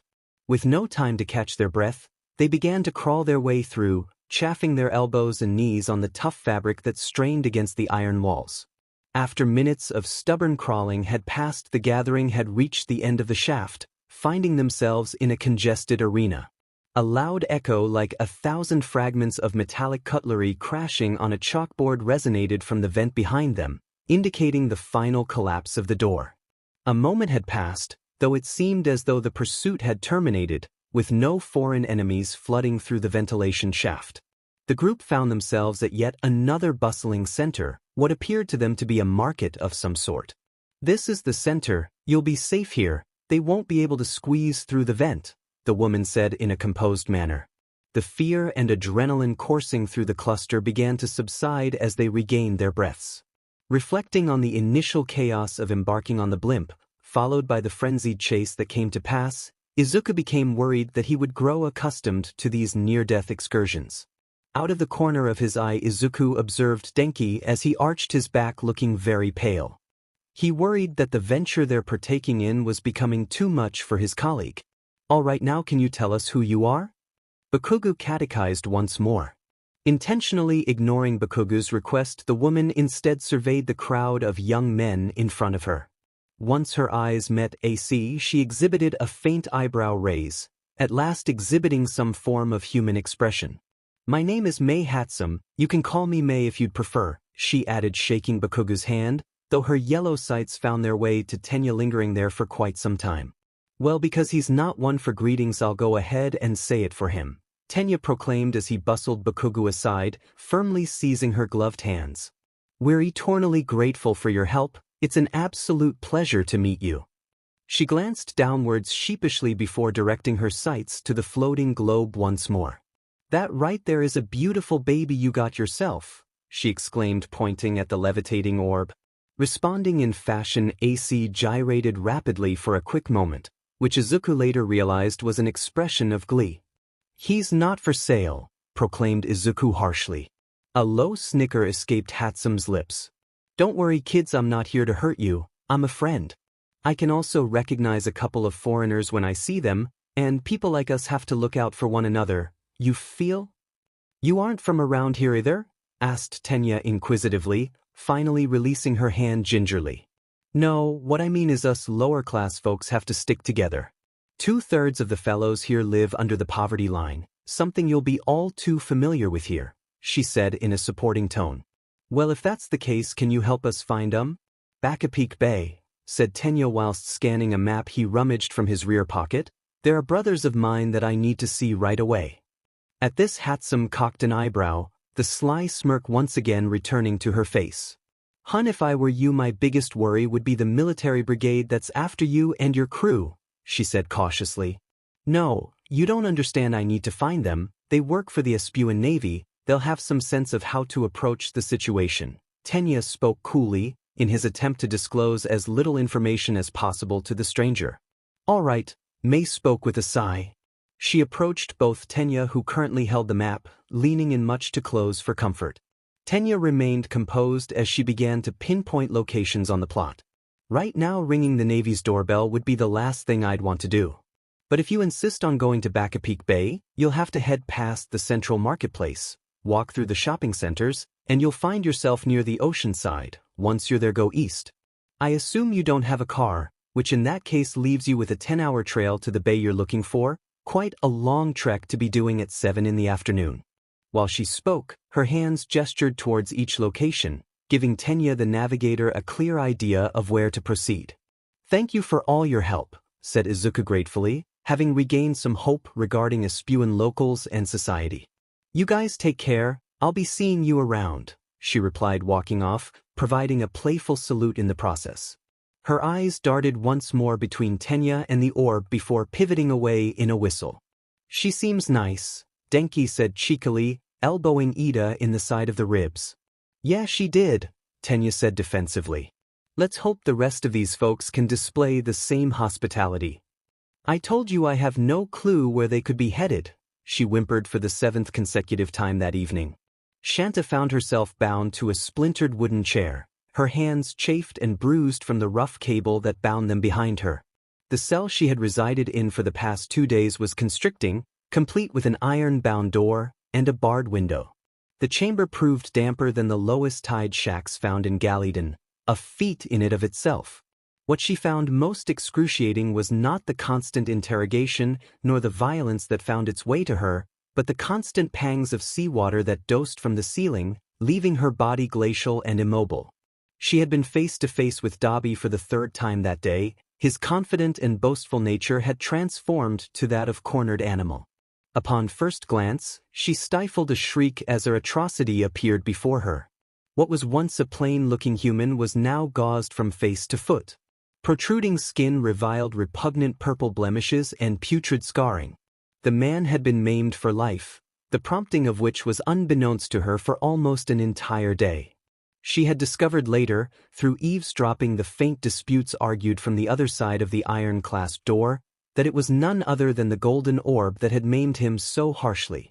Upon the blimp's maiden voyage, the orb itself discharged with the fury of 1,000 suns, rocketing towards the aircraft. Much to Dobby's dismay, he had been the unfortunate soul in possession of the sphere at the time. She found it appalling how close she and her brother were to such an instrument of power, and feared that the trouble had scarcely begun for him.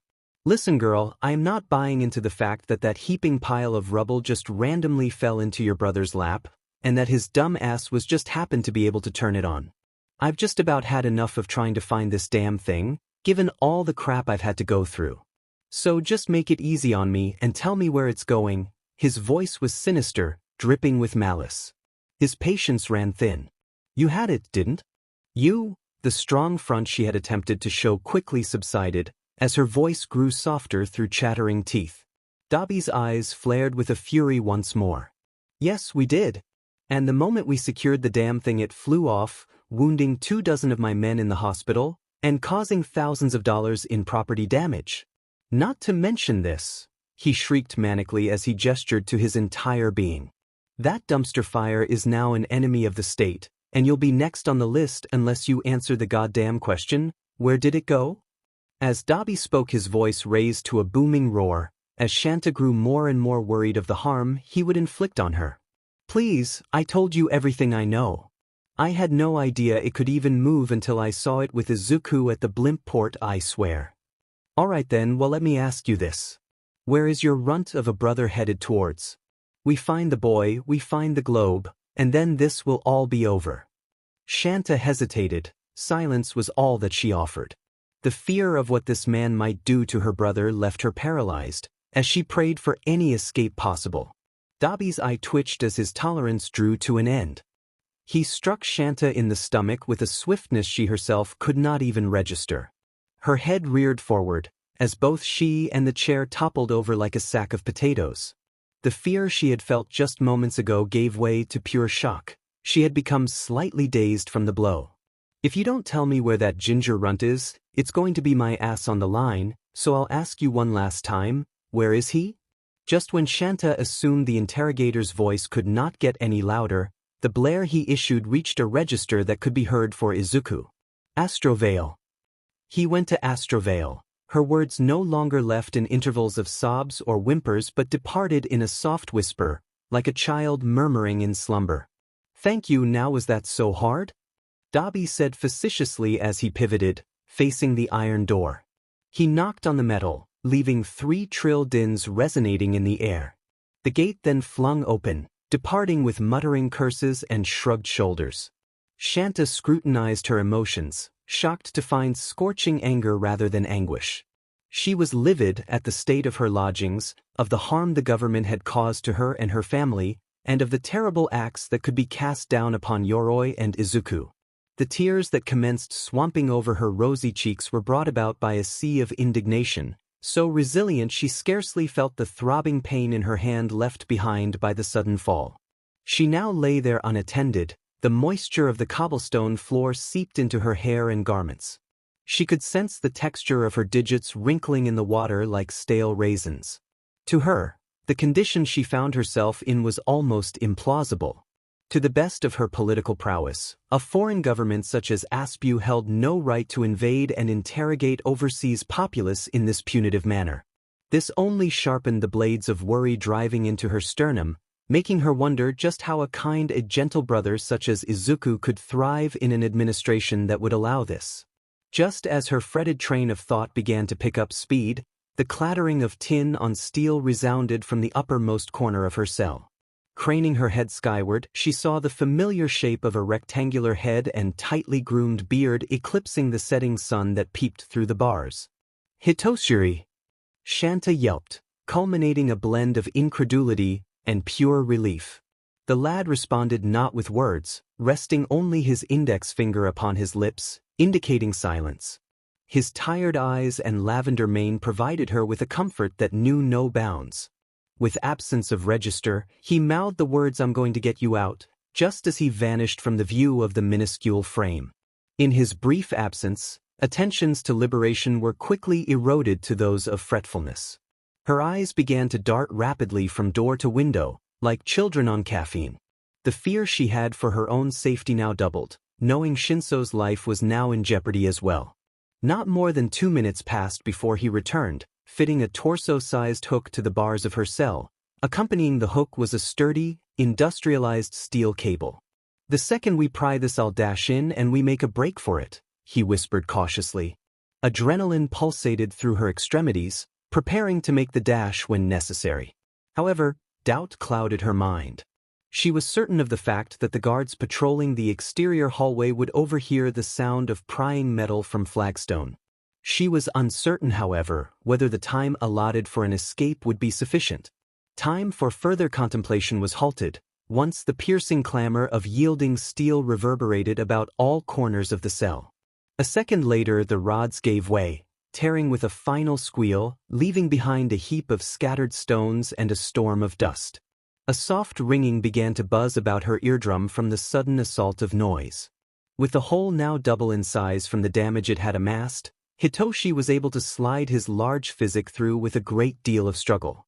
He grew more agile over the years she had known him, and he was readily able to bounce to her cell.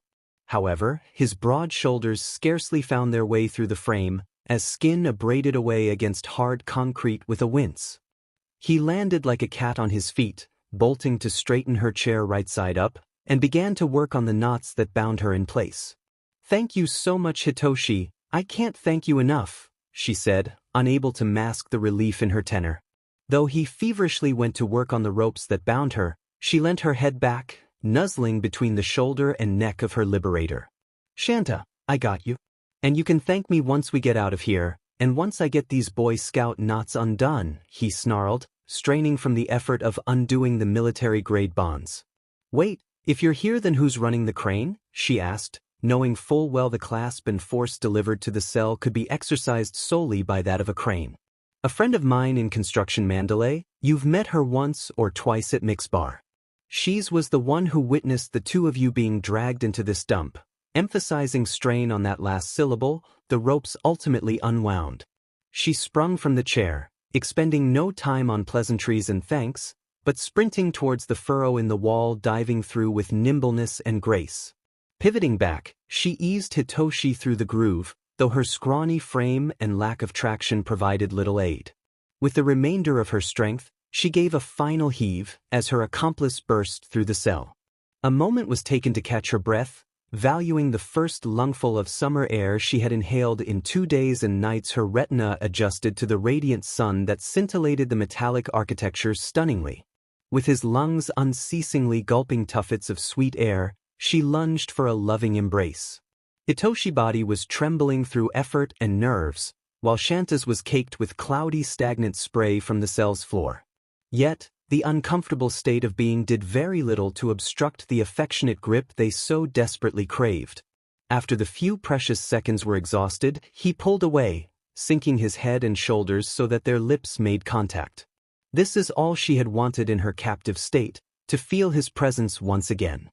Their lips had only a second to clasp, retracting a second later with light smack. "I'm so sorry it took us this long to find you," Hitoshi murmured, his tongue dripping with remorse. "I missed you too," she declared, with a heavy heart aflutter. After her insight into captivity, she yearned to stay with him in this plane of existence forever. However, she knew full well that would not be the case, as the faint united rhythm of rubber soles on gravel could be registered at a distance. It could be nothing more than the green caps coming to check her cell. She noted Hitoshi's change in presence, as he too listed in on the clamoring of gumboots. "It's the green caps, we need to book it now," he sporadically yelped, making a grab for her wrists before launched into a full sprint. "Wait," Shanta cried, stopping a rattled Hitoshi dead in his tracks. "What about Achiko and Yoroi?" "Shanta, they'll be on top of us at any moment, and they have guns. We need to leave now." "I got you, don't worry kiddies," spout a buoyant and manic voice, originating from the head of the crane. With no warning being issued, the hook that had once liberated them now swung over their head like a giant's pendulum. Shanta dove to the pavement, excruciatingly landing on the hand that had been injured prior to the escape. Veering her head, she witnessed the torso-sized hook ram through the fortifications of her former cell with the sound of a hurtling locomotive. The blow compromised the chamber's structure, triggering boulders of grit and stone to soar through the air in every conceivable direction.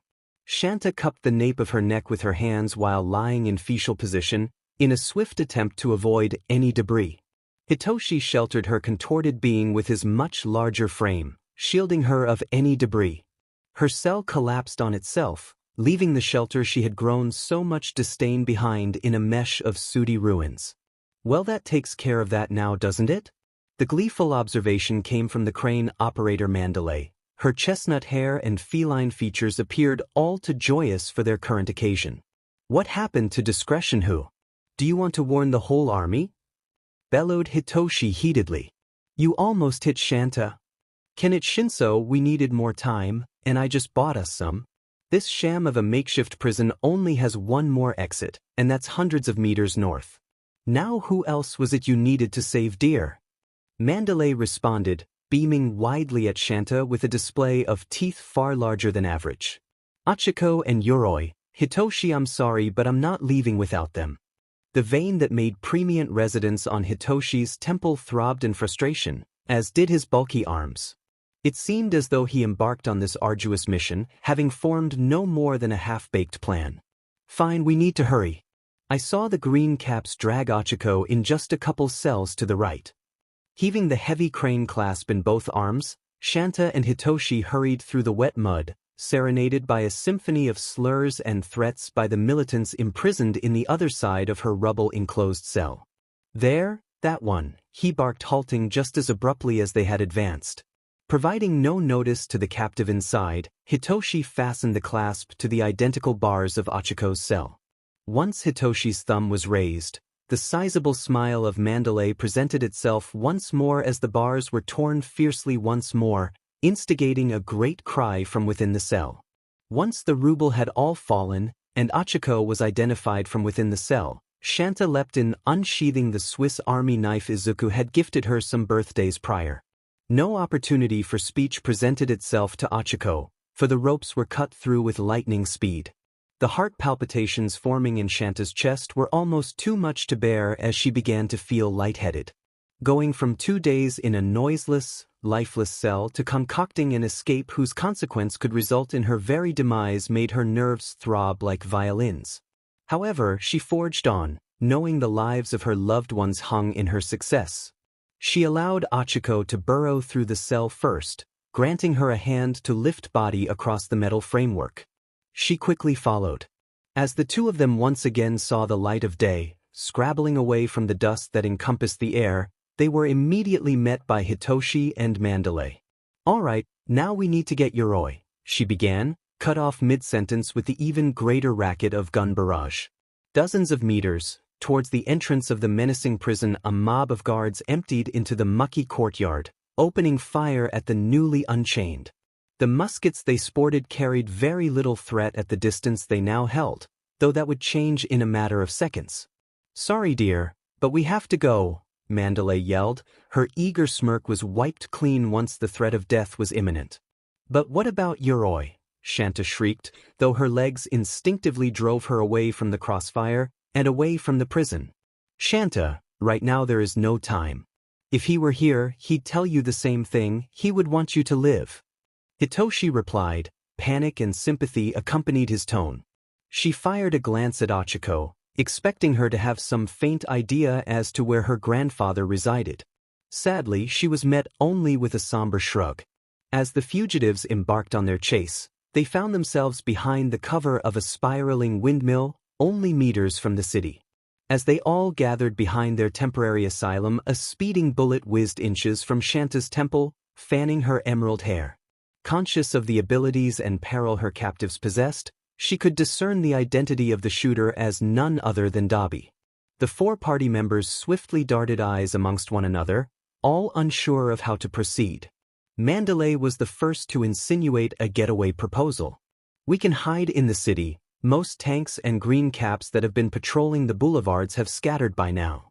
We'll have enough time to ransack supplies and burrow ourselves in the basement of Mix Bar until this whole ordeal passes." Her strategy was sound, though the idea of hibernating for days and possibly weeks on end for the slight chance of survival came as an appalling solution to the problem at hand. Nevertheless, not a single counter-proposal was established, as they seemingly agreed in unison, all but Shanta. "We can't go, not without my grandpa," she howled with a fury, finding herself at the brink of assaulting Mandalay in feverish rage. She was ultimately obstructed from this impulsive course of action by none other than Ochako, her friend and confidant. "Shanta, we need to think about this rationally.